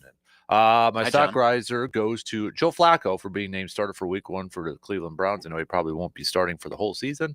Just got to give it credit to where credit is due with him. 40 years old, seventh different team, second time with Cleveland. Stock falling is Marshawn Lloyd. I just wish he could stay healthy so we could see how good of a running back he can actually be. So I'd love to hear from Browns fans what they think about their whole quarterback situation right now.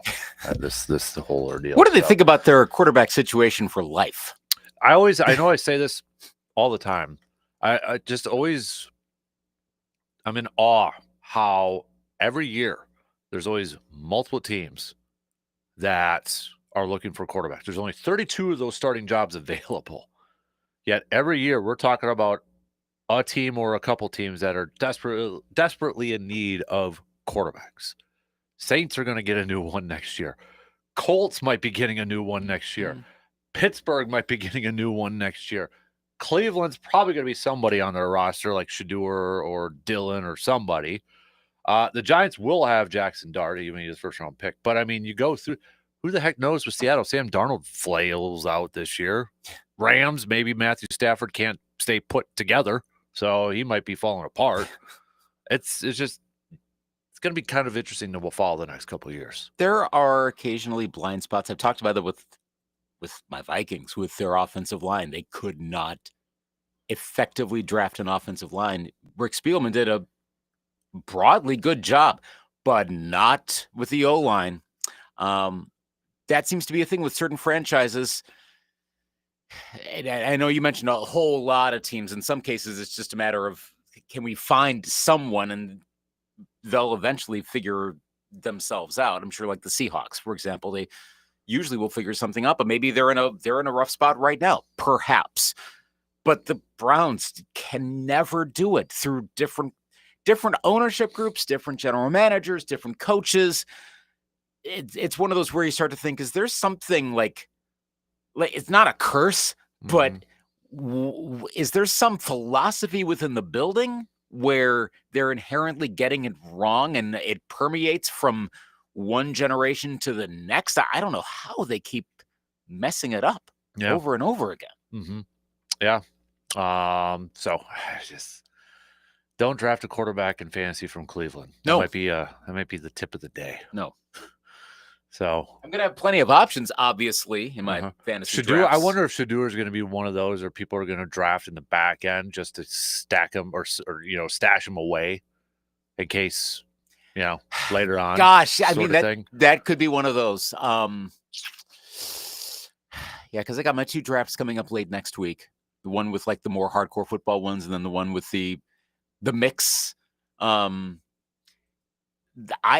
I could see it in the latter one because, again, name ID, to be perfectly blunt. Maybe, but then that can work out too. So I don't know. Like, would you draft Shador Sanders if you did one? No. Why? I wouldn't why waste would a spot I? right away? Yeah, So. there's too many other spots to have. He's too much of an uncertainty, and I wouldn't do it.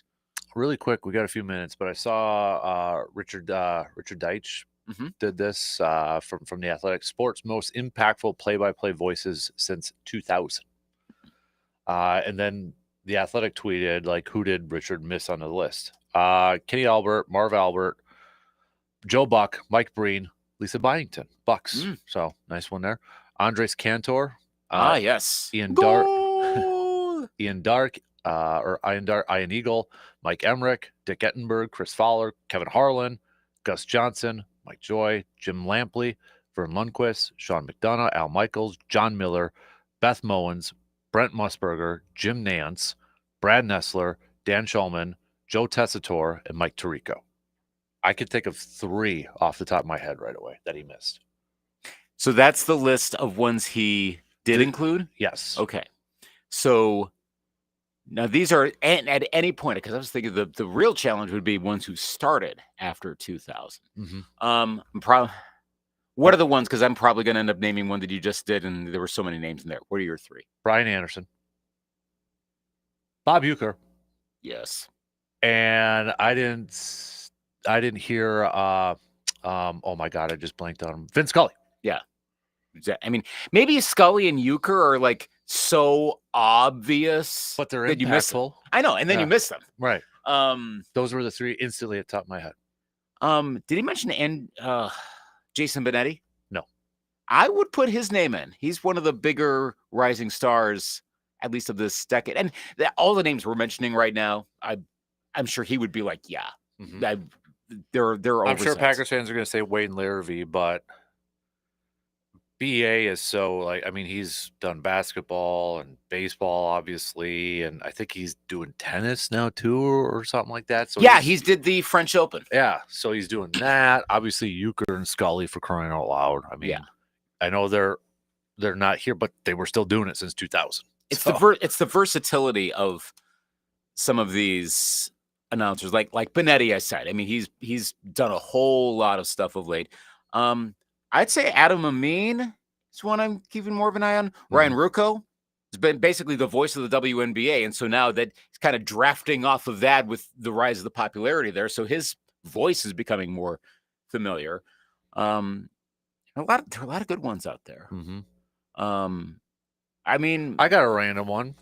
Kind of been all over the place since 2000, but he's not on here, but he's a name. Bob Costas. He's done so little. That's the thing. I will be curious, and I don't know if you're going to be talking more about the rumors of the baseball package. And I know Costas is not with NBC anymore, but do they find some way to have him call a Sunday night baseball? If the reports from yesterday come to fruition and NBC is going to have Sunday night baseball, do they bring Costas back for even one game and the weekly return of baseball to NBC for the first time? I mean, if you don't count the baseball network, for the first time since the 80s. And those of us old enough to remember, this is like nostalgia hit there. Because it was Costas and Euchre. I remember, that. Has Tirico ever done baseball? Think he probably did at ESPN, so he'd have the chance. I mean, he's football and basketball. He's doing the NBA stuff, so and it'd be off season because that's the whole point of the Sunday night sports franchise. So this fills the basketball football gap, and that's a big gap. April, May, June, July, some of August. Yeah. All right, stock reports coming up after these news updates.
All right, here we go. Final hour kicking off right now on this Wednesday morning, August 20th. We got stock reports coming up here in just a hot minute.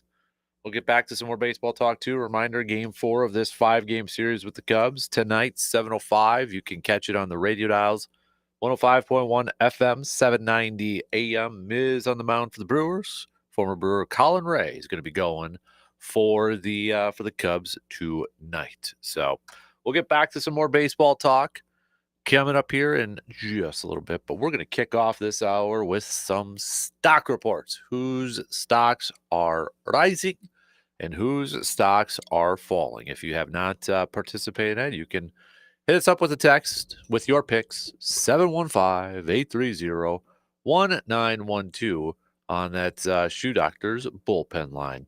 Let's start off with stock fallers. Who do you have for a stock faller, Luke? I'll say Anthony Richardson. Hmm. Setting it to be maybe so. Anthony Richardson was drafted 2 years ago. I'm trying to remember the quarterback draft class that year. So they'd be entering their 3rd year this year, correct? Yes, from the 2023 NFL draft. So your picks that year. Oh, and I got it right here. Okay, so the top quarterbacks were Bryce Young. Oh yeah, and CJ Stroud. So yeah, yep. So he's shaping up to be the disappointing one of the top ones, and that's I guess saying something given where Bryce Young was 1 year or just under 1 year ago, which that very much turned around. And I know Stroud seems to be declining from where his peaks were, but he's still way I think he set the bar so high his rookie year. Yeah. It has been, you look at those three, Bryce Young, bench last year, but then comes back and it's like, all right, it's like it was the perfect reset for him because he finished off that thing strong. So he's in better shape. Mm-hmm. Richardson, I'm with the news today about agent possibly looking for a trade. And I was thinking that before I saw that news. And I remember I had Richardson, I think, as my stock riser or something back in his first, what was it, like 3 years ago. I remember doing that early in the season and then going, oh, I may have jumped the gun on that a bit. Mm-hmm. He was one of your classic potential picks, which means there's still potential. It's not looking good when Daniel Dimes ends up taking your spot for the Colts. I don't know where his career is going from here. There's with some of the names we just mentioned, you can still turn it around, but it's looking like that was a whiff for number 4 in the draft. And there are plenty of top 5 picks that whiff. This is looking like one of them. I am going to go with the route with Anthony Richardson that I think they rushed. I remember the whole draft process. If I got sneeze here, I apologize because it's coming and allergies are just kicking my butt right now. Raw, talented as all get out, but kind of raw. Mm-hmm. He's still younger. I saw this list, still younger than double-digit quarterbacks who are starting. He's 23. Yeah, he's 23 years old. So I think this is almost a case where the Colts just messed it up a little bit. And that's actually my stock faller is Chris Ballard, the general manager for the Colts right now. And I think a lot of it, the spiral effect of Andrew Luck all of a sudden announcing his retirement, that whole ordeal has put this franchise in a tailspin. And they haven't been able to recover from that since. Mm-hmm. I think Anthony Richardson, I know they're saying the right things. They haven't given up on him in that. I think it was a classic case. They should have been a little bit more patient with him instead of rushing it and such, like we've seen some rookie quarterbacks do. But I do wonder a little bit if he would do better with a change of scenery because there's not a lot of quarterbacks that have the arm like he does. Right? I mean, he can run like a little Cam Newton is, but he does get hurt doing it, even though how big he is. I think he's a quarterback. If he finds that right system, that right coach, he could still be successful. Right now, it's not the Colts, though. It's not the Colts. In that Colts situation, Chris Ballard, I mean, that honestly was my stock faller. You just wonder if this is his final year. Jim Irsay passing away. Now it's his daughter. The daughter is running it. They might just want a total reset after this year, depending on how the season goes. Mm-hmm. So not shaping up great. No, and I mean, Chris Ballard's a former Badger. So former Badger quarterback. Yeah. In a day. Wow, so, that's right. But gosh, they're kind of in that weird purgatory area too, because it's like, okay, we're going to start Daniel Jones because they believe he can help them win. But is Daniel Jones your long-term solution? So how many games do you want to get? I know there's not it's not a for sure thing, but it's like, do you want to get in the Arch Manning sweepstakes or not? Right.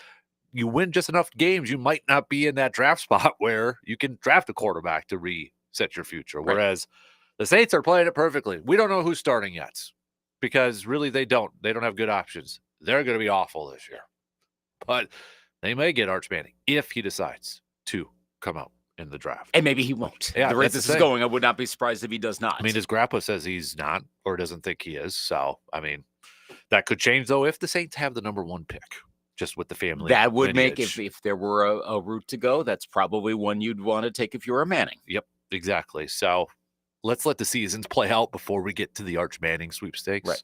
But I doubt he's going to be a Colt immediately unless they're number 1 and he definitively is going out. Or what... Now, this is, again, and Andrew Brandt has been on this a lot, and he'll remind us of this come early next calendar year, that despite the money going around in college football right now, and I know there's the cap coming, we should not believe that a lot of the top players are going to want to stay in the colleges versus taking a pro contract because they can make so much money.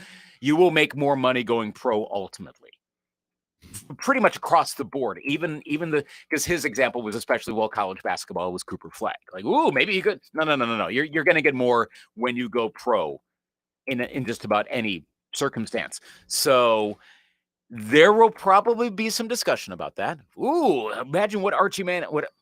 Gosh, that's going to happen a lot. What Arch Manning could get. Yep. No. He's if he wants to turn pro, he's going to turn pro. If he wants to stay in college, he's going to stay in college. That's it's not going to be a money thing. I know there's a lot of hype and talk. I mean, it's been like this throughout this kid's college career. And I know there's probably, some people say, well, setting the bar really high, can you live up to the hype, and all that. Look at his family, look at, the lineage. I actually think what does help him is it feels like, again, I don't know, it's just completely from the outside. The support system, like the Mannings, it's not Shador and Dion type of, you know what I'm trying to get at? It's very, like Peyton and Eli and his dad are not like a Dion, right? They're not hands-on in the organization. Right. You get different families. We've seen plenty of examples of football dads getting involved, but not to the degree of, you're the coach of a major Division I program doing that. Or there isn't that feeling, throughout the whole process of the draft, like, if we draft Shador, does that mean we got to hire Dion as the coach, the next year or something like that? Sounds very NBA-ish, the whole Thanasis thing. Oh, yeah. Well, who's there's one team that has, who is it? Their high school or college coach is an assistant coach. Brunson.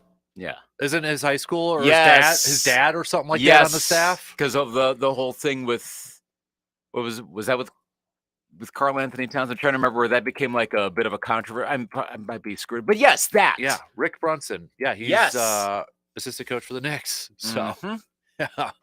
Forget. So there, you have that dynamic. There's a lot. So a lot going on there. Yep.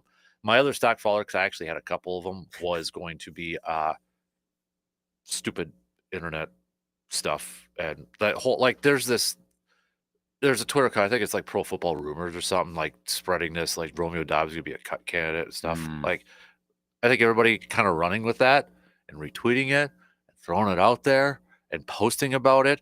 People on social media, just double check crap and know what you're posting. You kind of had a Brian Windhorst gesture thing going, so anyone on the YouTube channel got a treat there. And if you're listening, I saw that. I'm like, okay, this person wrote about the Packers, but they don't actually know what's going on with the Packers.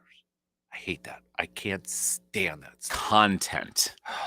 May not be accurate, but it's content. I know it's all about the clicks, but come on now. What are we doing here? So don't worry. Now it's getting worse with AI. So yeah, I like AI to make me pictures and logos because my Microsoft Paint skills are not great. Fair point. Okay. So, hey, by the way, nice job having the neon sign in the background of your AI generated picture of yourself. the email one? Yes. Yeah. Yes. That was good. Yeah. It's a bit, folks, if you're like, why am I making the reference there? There's a joke about podcasters with neon signs, and lo and behold, Dan creates an image of him talking with a neon sign behind him. Was that intentional? No, it was not. It does make you wonder how much AI knows about you. Exactly. Yeah. Yep. Huh. Yep. So, all right, stock riser. Although, really quick, another stock faller nomination. There's a lot more. Gosh, I will week say sucks. Indiana Fever with the Steffi Cunningham news. Yeah, she's done. it's gonna So I hurt did their- want to throw that out there, but That does hurt their chances. That's true. I'm saying this because we're seeing the name a little bit more right now because they're playing the Brewers. Owen Casey. Oh yeah. I mean, I don't like him now. officially because he hits the home run. Yep. Redheaded kid playing for the Cubs. Yep. Nothing, no knock against redheads. My mom's a redhead. Okay, so look, I've got the lineage, so I can't do that. I can't just knock on him to be mean. I know Cubs world is probably going gaga over him, and I get it. But then again, if he were doing this with the Brewers, probably love him. Yeah, but I don't. So So he's you on the hate him. Cubs, so I don't like him right now. So yeah. He's not exactly most hated player of recent. Like, think of like any number of Dookies who immediately you hate them. The list is long. John Shire, Greg Paulus. I mean, come on now. We could do this. JJ Grayson. Redick, Grayson Allen, Christian Leitner. Come on now.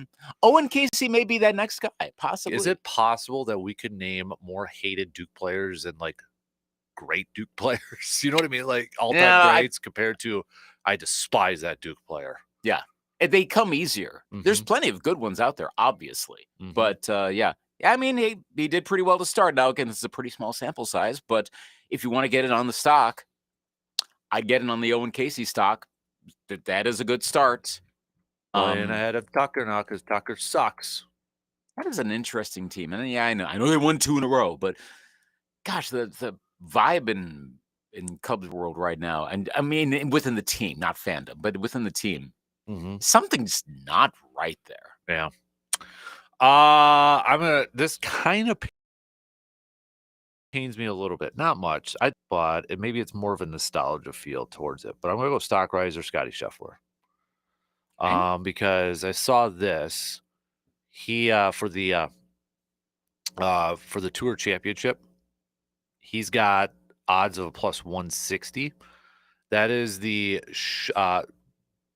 shortest since Tiger in 09. And we heard a little bit more this year. You're going to get the Tiger comparisons and such. So that's why it pains me a little bit because Tiger's my guy. Yeah. And I don't want another Tiger. You know, it's probably like the diehard Jordan fans with the whole LeBron thing. LeBron. You know, like no Montana Brady. Yep. So mine might be I want to cling on to Tiger. Now I don't think Scheffler's going to win as many as Tiger majors and all that. Could be completely wrong. At this point, all he does is win. Yeah. Right now, that is literally like, oh, Scheffler won again. Yeah, but I can't deny with results and play in that, and it's Scotty Scheffler. Again, I don't know if you see Happy Gilmore 2 yet, but still have not seen it. Sorry. He comes off as on the course. I think everybody says he's kind of dull, he's kind of boring. I think Happy Gilmore 2 actually improves that a little bit. It's almost very Brady outside of Patriot-esque. Remember after Brady left the Patriots and went to Tampa Bay, it's like there were some people like, oh, I kind of like him now. Yeah. He's got personality. Yeah, he's got, now it's probably shifted back because he's out there too much with everything. I'd be one of those. But it was like, oh, no, don't make me kind of like you. I was kind of that way with Scheffler. I'm like, oh, don't make me like you, dude. So he's not. I hate the double negatives, but he's not unlikable. I mean, I guess again, unlikable is subjective, but he doesn't do the things that usually would rub you the wrong way. I mean, unless it's winning a lot and seemingly not having personality, which does rub people the wrong way, but that you would think that shouldn't Mm-hmm. be the case. Like we don't complain about offensive linemen who do exactly that. That's a good thing. But if a quarterback or a golfer does that, oh my gosh, what's wrong with you? Yeah. You bring up the offensive line thing. You talk to anybody who's played like high level football, and they always say it's the offensive linemen that have the best personality or the goofiest.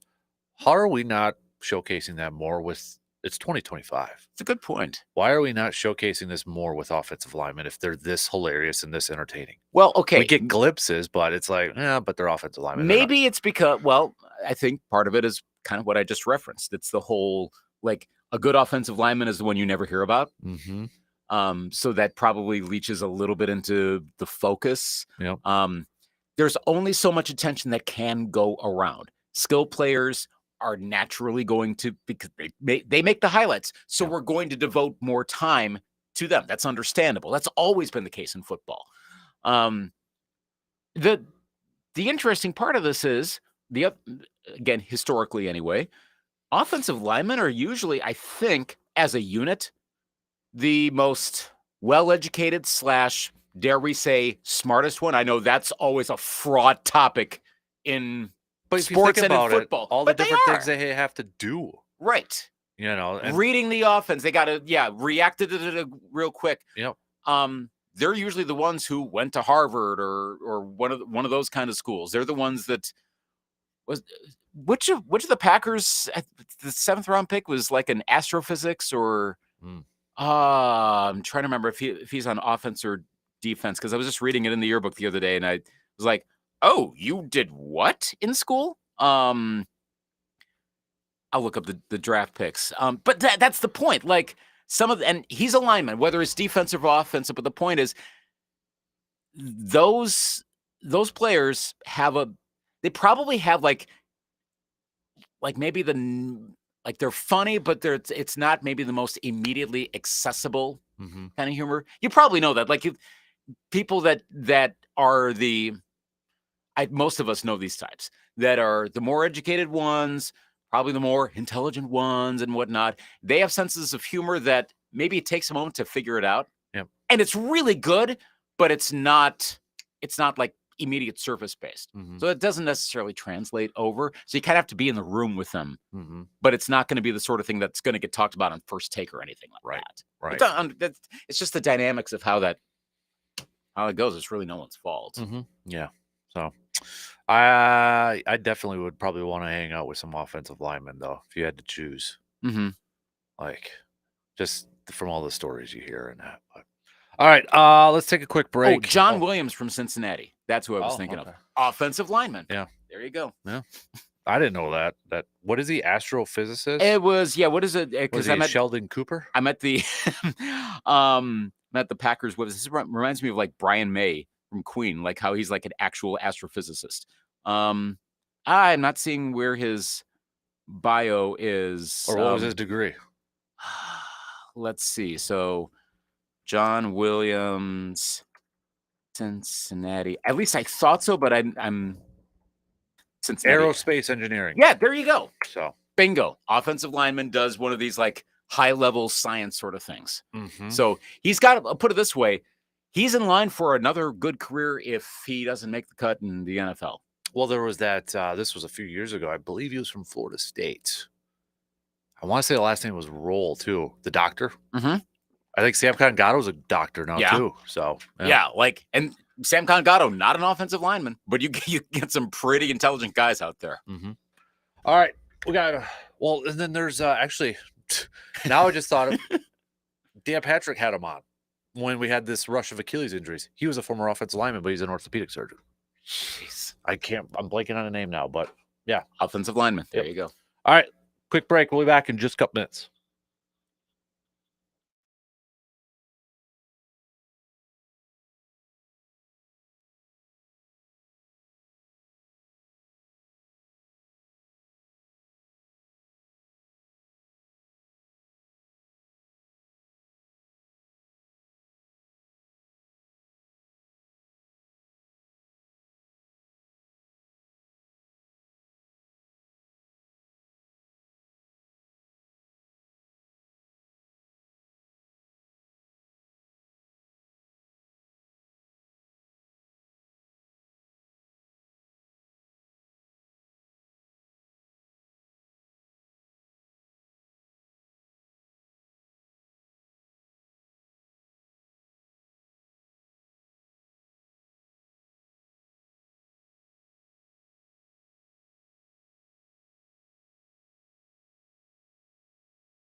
When it comes to fresh quality meats, the first stop is always at Mike's Star Market on the west side in Eau Claire. Their brats, snack sticks, steaks, you can taste the difference in every single bite. And with deer season coming up, remember Mike's also does professional venison processing, so you know your hard-earned harvest will taste its best. Great cuts, great service, and hometown pride. That's Mike's Star Market in Eau Claire. Stop on in today and see why locals have trusted them for years. Handy Andy with a quick text. Morning, DK. Handy Andy from Chippewa. To piggyback off your offensive lineman conversation, the NFL should make a streaming service that allows you to hear the players during the game and be able to pick and choose what players you want to listen to. Mm-hmm. I feel like the NFL would be all about miking up as many players as possible. I don't know if the players would want that. Probably not. Because I'm thinking of like Sunday Night Baseball when they have the conversation with the player while they're playing, And like, it depends on who you'd be able to get. Now, I hear about that a lot on the Baseball Tonight pod because, of course, they have had Sunday Night Baseball. So they talk about they'll openly talk about trying to get players to do it and who agrees to it, et cetera, et cetera. Is that why, is it Carl that does the play-by-play? Yeah. Is so thankful every time when he gets done talking to him. He's like, thank you so much. Thank you.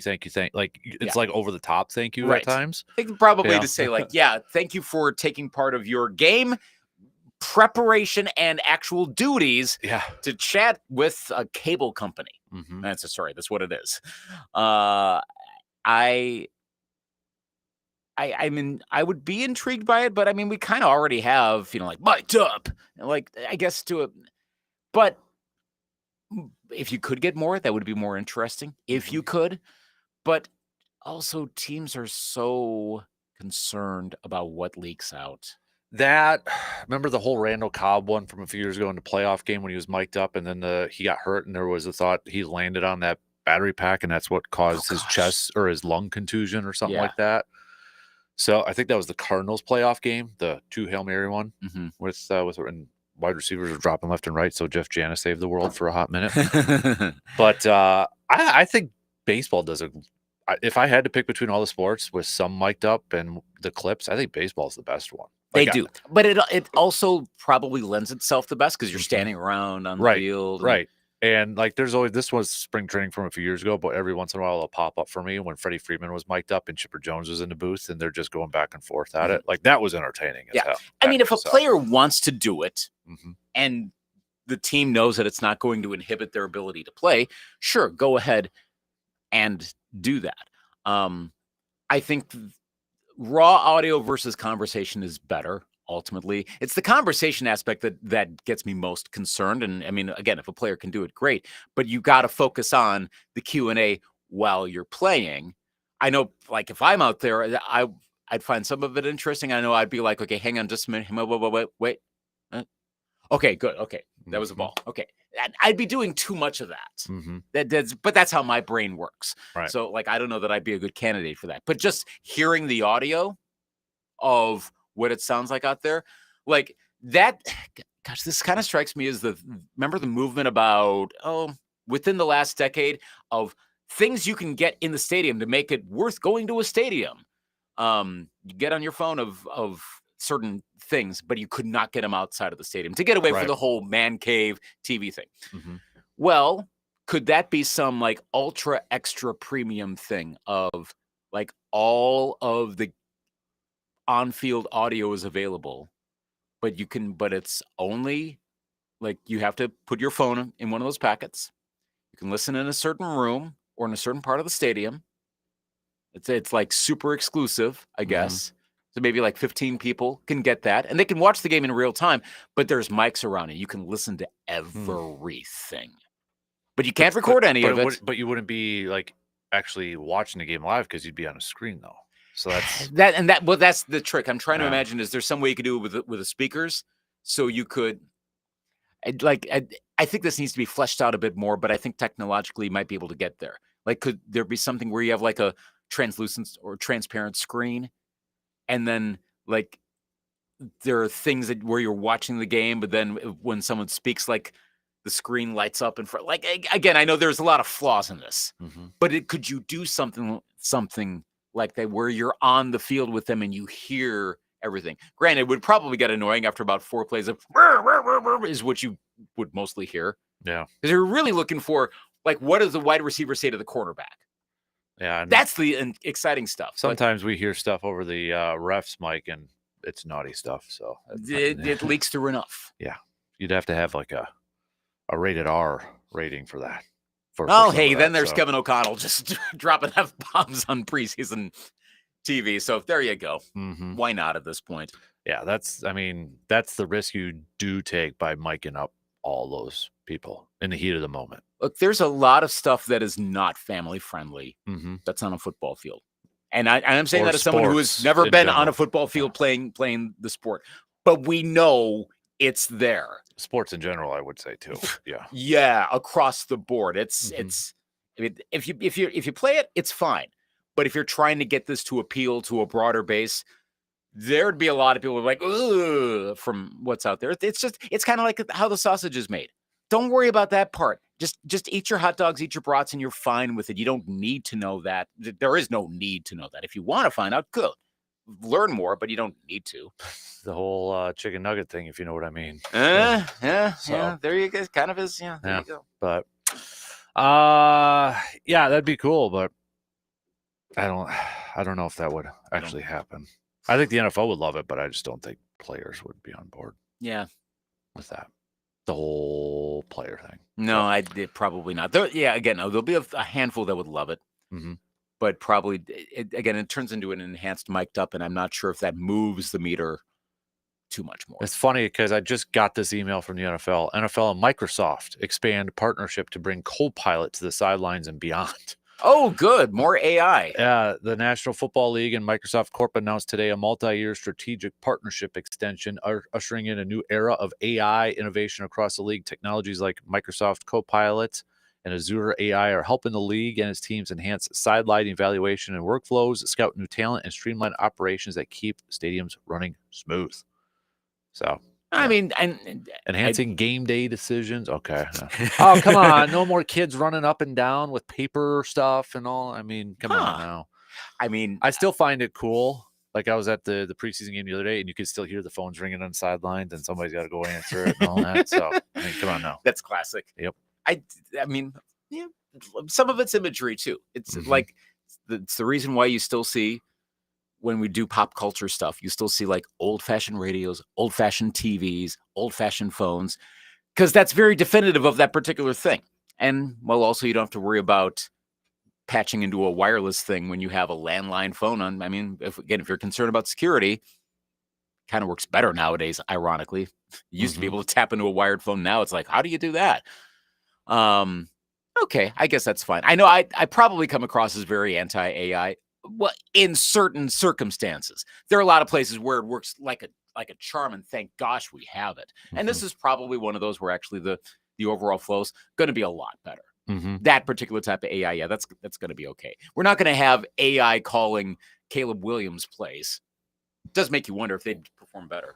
That'd be okay. That kind of some teams thinking about that. Well, it made me think. The whole let a fan call a play, let AI call a play. I guarantee you, okay, 10 years, could we see computers generating plays based off tendencies and analytics? Like some computer wizard dude is going to come up with something that says, type in the situation here, and all these type of plays will come up. Like it's integrated with the players. And okay, so this is supposed to be helping with draft prospects. I was reading a little bit and how they're all doing and whatever. Somebody's going to generate a formula where they're going to put all this and customize to the team. These players' stats number. I mean, even the draft has like where they rank in the percentile and that. They're going to plug that all in. And then eventually you're just going to be like, okay, third and fourth, we're at our own 44-yard line. What type of plays would work with, well, you should throw these guys in and run this. Is that far-fetched? I mean, is that going to happen? Well, I think it could happen. You're kind of describing analytics right now. Kind of. This is like a next But instead of a coach looking at like 500 play sheets on here, pumps it out, receipt. Okay, do this play. I mean, theoretically. Takes the coaching out of it, really. Yeah, because the point of this particular type of artificial intelligence, this is getting more into the general intelligence zone here. So not talking Chat GPT necessarily, though I suppose there's one way you could look at it that way. But I'm actually going to type that in Chat GPT. I'm going to give him a situation, see what happens. Ooh, yes. Make that a running gag this football season. Take a play, and see if this works. We'll do a test one right here. Right. Okay. What would happen in that position? But I could see. I think it's going to be one of the more like fringier football leagues, probably like. I mean, maybe like a UFL style league or some sort of indoor league or something like that. I could see trying AI coaches where all the data is float in. Wow. You flow all the data in of who's on the field, what are their tendencies. We're getting a lot more biometric stuff as well. All of that, what should be called here. And that would be fascinating if it turns out AI does a better job. But here's the thing: AI versus AI. Like one has to counter the other. There's not going to be absolute supremacy of one type of one team because the other team has that. Then we're basically back to even. So you might as well have actual coaches do it. It's more human. So what did ChatGPT? So I did it pretty generic. I said, what football play should I run if it's 3rd and 4th on my own 44-yard line? And they gave me 4 scenarios. A quick slant or stick concept, inside zone run or duo, play action bootleg, mesh concept. So I made it more specific. What if I'm the Packers and I'm going up against the Lions? They narrowed it down to 1. Really? Yeah. They gave me a Lions defensive snapshot and then the best play call, a bunch formation mesh sit concept. Why it works, breaks it down. And then gives me a little alternative options and such. So, all right. So it gave me the play call. Yeah. All right. We might have to do that. Okay. And again, the thing with like a Chat GPT, it's scrubbing other sources out on the web. So it's like a shorthand for that. So there's probably, and maybe someone's hearing that right now going, oh yeah, so-and-so described why the Packers would do the best against the Lions under like a Bill Barnwell, buried in some thing. Yeah. But that, okay. When they play each other this year and there's a 3rd and 4 at the 44-yard line, that could happen. We're going to see if they ran the mesh sit concept. File that one away for later this year for those two. Because it says why it works, takes advantage of Detroit's aggressive man or combo coverage, creates natural rubs, picks, and traffic, has multiple quick developing options, gives Jordan Love easy reads with a built-in hot route. And it breaks it down. Wide receiver 1, shallow cross left. Wide receiver 2, 5-yard sit in the middle zone. Oh, yeah, we're doing this. We are definitely doing this. And I'm going to put it up to the people, too. You got to pick one play, maybe. Okay, what would AI have done? Yeah. See if it would have done the same thing as Matt LaFleur. I love that. I think we got to do that. I love that idea. Matt LaFleur versus the robots. Chat GPT. Humans versus the robots. The thing is, we will never know if the robot play works unless they pick the same one as, yes, LaFleur did. So seems like some variation of having Richard Nixon make a play call. Remember that? Like he actually did do a play call. Oh yeah, I think we got to do that. The one play from a Packer game that we're going to compare to AI, and I guess we could even flip flop it too and say it was a great play call. Type that same situation in, compare it to see if it worked. Does that work? Interesting. Now I just got to come up with a name for that segment. I want something more creative than robot versus human. Yeah, because we have had plenty of that. Yeah. Chat GB Green Bay. Chat GBP. Yeah. I mean, it's a little awkward, but you see where I'm going with this. I like that. Chat GBP. Yeah. Chat GBP. Chat Green Bay Packers. Yes. Yep. Okay. Right. How does Chat GPT do versus Matt LaFleur? Yep. Week 8. I need a Packer schedule in here yet too. Also I think I have one. Well, I know you're moving soon. That's true. Well, hopefully. Well, but which September? Is that September 25, 26, 27? In honor of that, shout out Green Day, wake me up when September ends. Nice. So then maybe that's when we'll actually move. Yep. Maybe. All right. Quick break, and we'll be back to wrap it up with some picks after these few words.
Timmy says, not far-fetched. Reference, I think you're talking about the AI stuff, reference Deep Blue chess matches. I did see some like AI chess match, stuff like that. Andrew from Nobbin says, Chat GPT versus Matt GBP. Not a bad one either, too. That one works, yeah. Yep. So, all right, let's do some picks as we start to wrap up things this morning. By the way, how far checked out are you on your Twins? I don't know when I'm going to go to a game again, to be perfectly honest. I mean, I will eventually. How upset were you with the poll? Quite. Okay. All right. Yeah. I mean, I was texting my mom. We usually will go to a game once every other year or so on average. She's a Twins fan, as am I. And she's like, "Wow, you sound pretty depressed over this." I'm like, "I didn't think I was that depressed, but as much as it's sports, Twins it fan bugs that was me." happy. They're like, I mean, if you want to get even more depressed, listen to the Aaron Gleeman from The Athletic, and he's got the Gleeman and the Geek podcast. Give that a listen.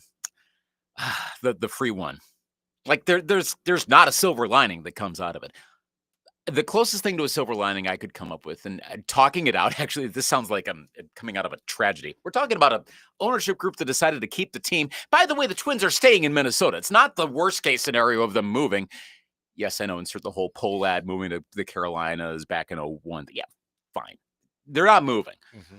But I was talking it out with another Twins fan, and I do think having these new minority owners, I know they don't have a path to majority ownership, it's going to help the finances. And I guess the question is, do the poll ads spend? Mm-hmm. That's the problem. Historically, going back to Carl, they are tight-fisted. That's their thing. So I don't know that they're suddenly going to spend money, but gosh, yeah. It's not good. And I don't know when they're going to compete for a World Series again. It could surprise us. Mm-hmm. It's always possible. I don't want to rule it out, but in terms of the big four Minnesota teams, who's most likely to win a championship, the Twins are fourth on the list right now. Mm-hmm. Easily. Wolves are one. I'd say Wild are probably actually a sneaky number two. The Vikings are a very close three, and then go down a few rungs and you get to the Twins. Meanwhile, the Lynx are like the favorite for the WNBA. So like, just go all in on them right now. Let's run through some picks, and I want to stick with some baseball talk coming up here. But first picks, let's go Toronto versus Pittsburgh. I'll take the Blue Jays. I'll go Blue Jays. Mariners, Phillies. Let's see who's in that. Luis one? Castillo and Jesus Luzardo. I will go Mariners. I'll go Phillies. Let's go Astros, Tigers. I'll take the Stros. I'll take Tigers. We've got Guardians and Arizona. I'll take Cleveland. I'll go Cleveland too. Cardinals, Miami. Remember when Sandy Alcantara was the name to go at the deadline? Yeah. 6-11, 6.31 ERA. I will take Miami though. I'm going to take Miami too. So let's do where did I just lost it? Okay, Mets, Washington. I'll go with the Mets. Ditto. White Sox, Braves. I'll take the Bravos. Braves. Yankees, Rays.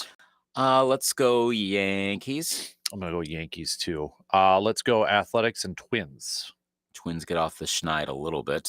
Even though it's Bailey Ober, I'll go with the Twins. I'll go Twins too. Rangers and Royals. I will go Kansas City. I'm going to go Kansas City too. Dodgers, Rockies. Colorado actually doing okay of late. They'd have to basically for it, not entirely, but to have that worst winning percentage in the modern era now. Right. 36 wins. I'm taking the Dodgers. I'm going to do Dodgers too. Let's do Reds and Angels. I will go. I was going to say Anaheim, and I know that's not true. I'll go with the team that's playing in Anaheim. Never remember what they're called at any given moment. The Los Angeles Angels of Anaheim. I'm going to go with the Reds. And then Giants, Padres. I will take the Padres. The Padres. And then Brewers, Cubs, Mizorowski, Colin Ray. Does the Miz get off the schneid? I say yes. I'm not going to predict that this is the end of the Miz era playing out before us. I think he's okay in this one. I'm gonna go Brewers too. If he gets rocked 4 runs in the top of the first inning, your level of concern 1 to 10 if that scenario plays out on Miz. Yes, I think it starts to climb. I'd say probably 6. Okay, yeah, I'd be in the upper territory. It's not a 10, but yeah, I didn't want to cop out and say 5, so I'll go 6. Yeah, I'm probably at 6. I might even be at a 7 at that point. The one mitigating factor being he's still coming back from an injury.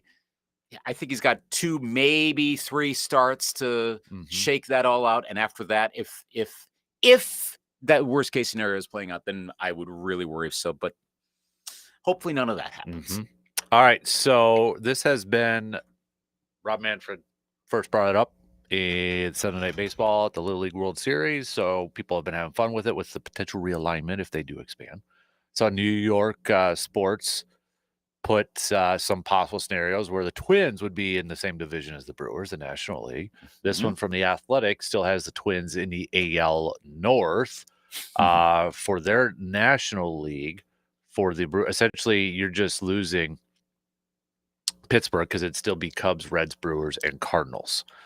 So their expansion teams, just for reference, Nashville or Raleigh, which have been rumored, and I think obviously Vegas has the Athletics now, and the other one would be in Portland or Salt Lake City in the AL. Yeah. So if we did expand, and if there was realignment, would you want your Twins to stay in the AL or move to the National League and join with the Brewers? I'm a traditionalist in that. It's what I grew up with. So you're American League? I would prefer the American League, but that's because I still think the Brewers are an American League team. But it's first impressions. It's because that's what I knew when I was growing up. If you started paying attention to baseball beginning in like 1998, it would seem weird for the Brewers to move to the American League. It's solely a matter of that. But I'm also like, okay, if they do that, they're doing enough. I'm like, all right, fine, just go ahead and I'd rather not, but okay, fine. There's enough other stuff moving around. I would like it just because then I think that actually adds to a potential rivalry. Then yes, for the border battle, greater good, if you will. Yes, yep. Because then you could be like, okay, yeah, Packers, Vikings. I don't know if it'd ever get to that level, but it would get closer to like. And it used to be hotter. Ask older fans; they remember. So you could, especially around here, I think it would be. Yeah. It's really. It's. I mean, I know we've heard like Bill Michaels talk about how Twins fans at when it used to be Miller Park, probably more day-to-day hotter around here because you do have a lot of, relatively speaking, it's probably like 2% of like Packers, Badgers, Twins fans. There are a lot of them around. You probably see the same thing. I didn't have a problem with Twins fans. Was at Target this year. Yeah, I thought they were very nice. I thought they were awesome. Right.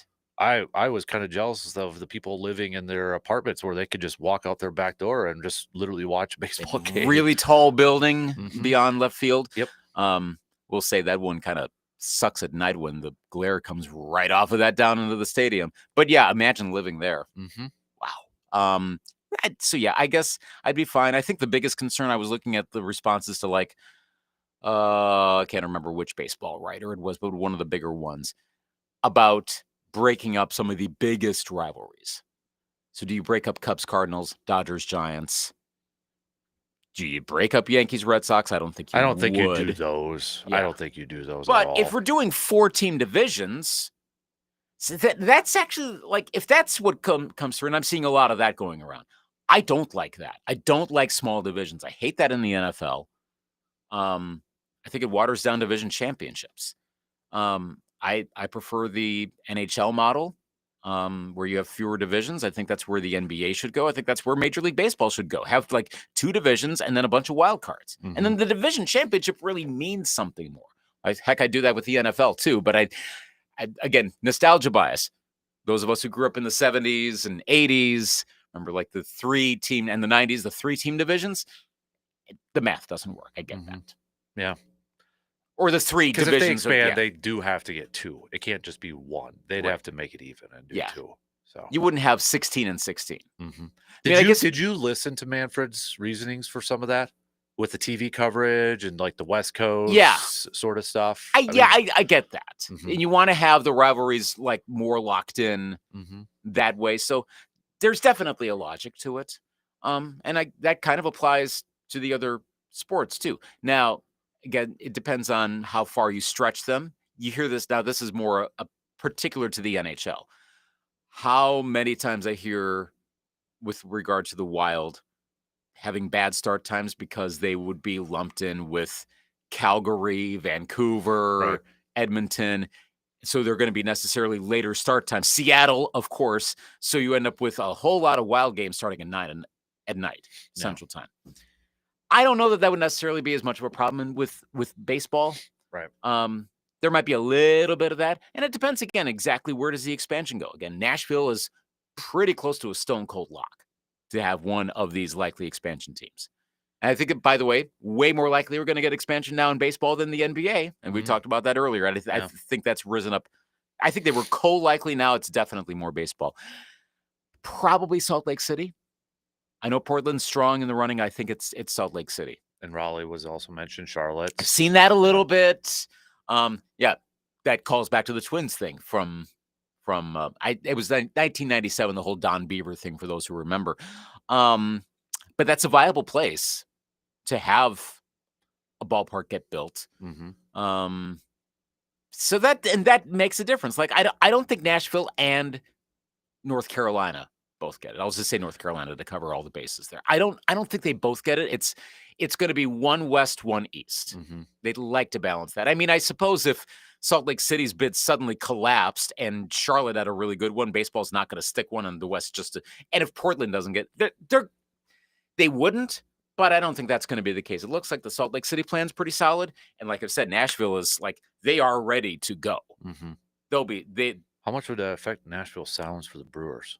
They'd be, I mean, I don't want to say no longer now that I think about it, because you do have the St. Paul Saints model. Right. Probably not, but maybe there's some way they could work it. I think what probably ends up happening is the Sounds move to some other city, and that stays as the Brewers affiliate. AAA might, yeah. Or they shift stuff around a little bit more. I'm not quite sure, but and that's happened before. Yeah. No. So get it again.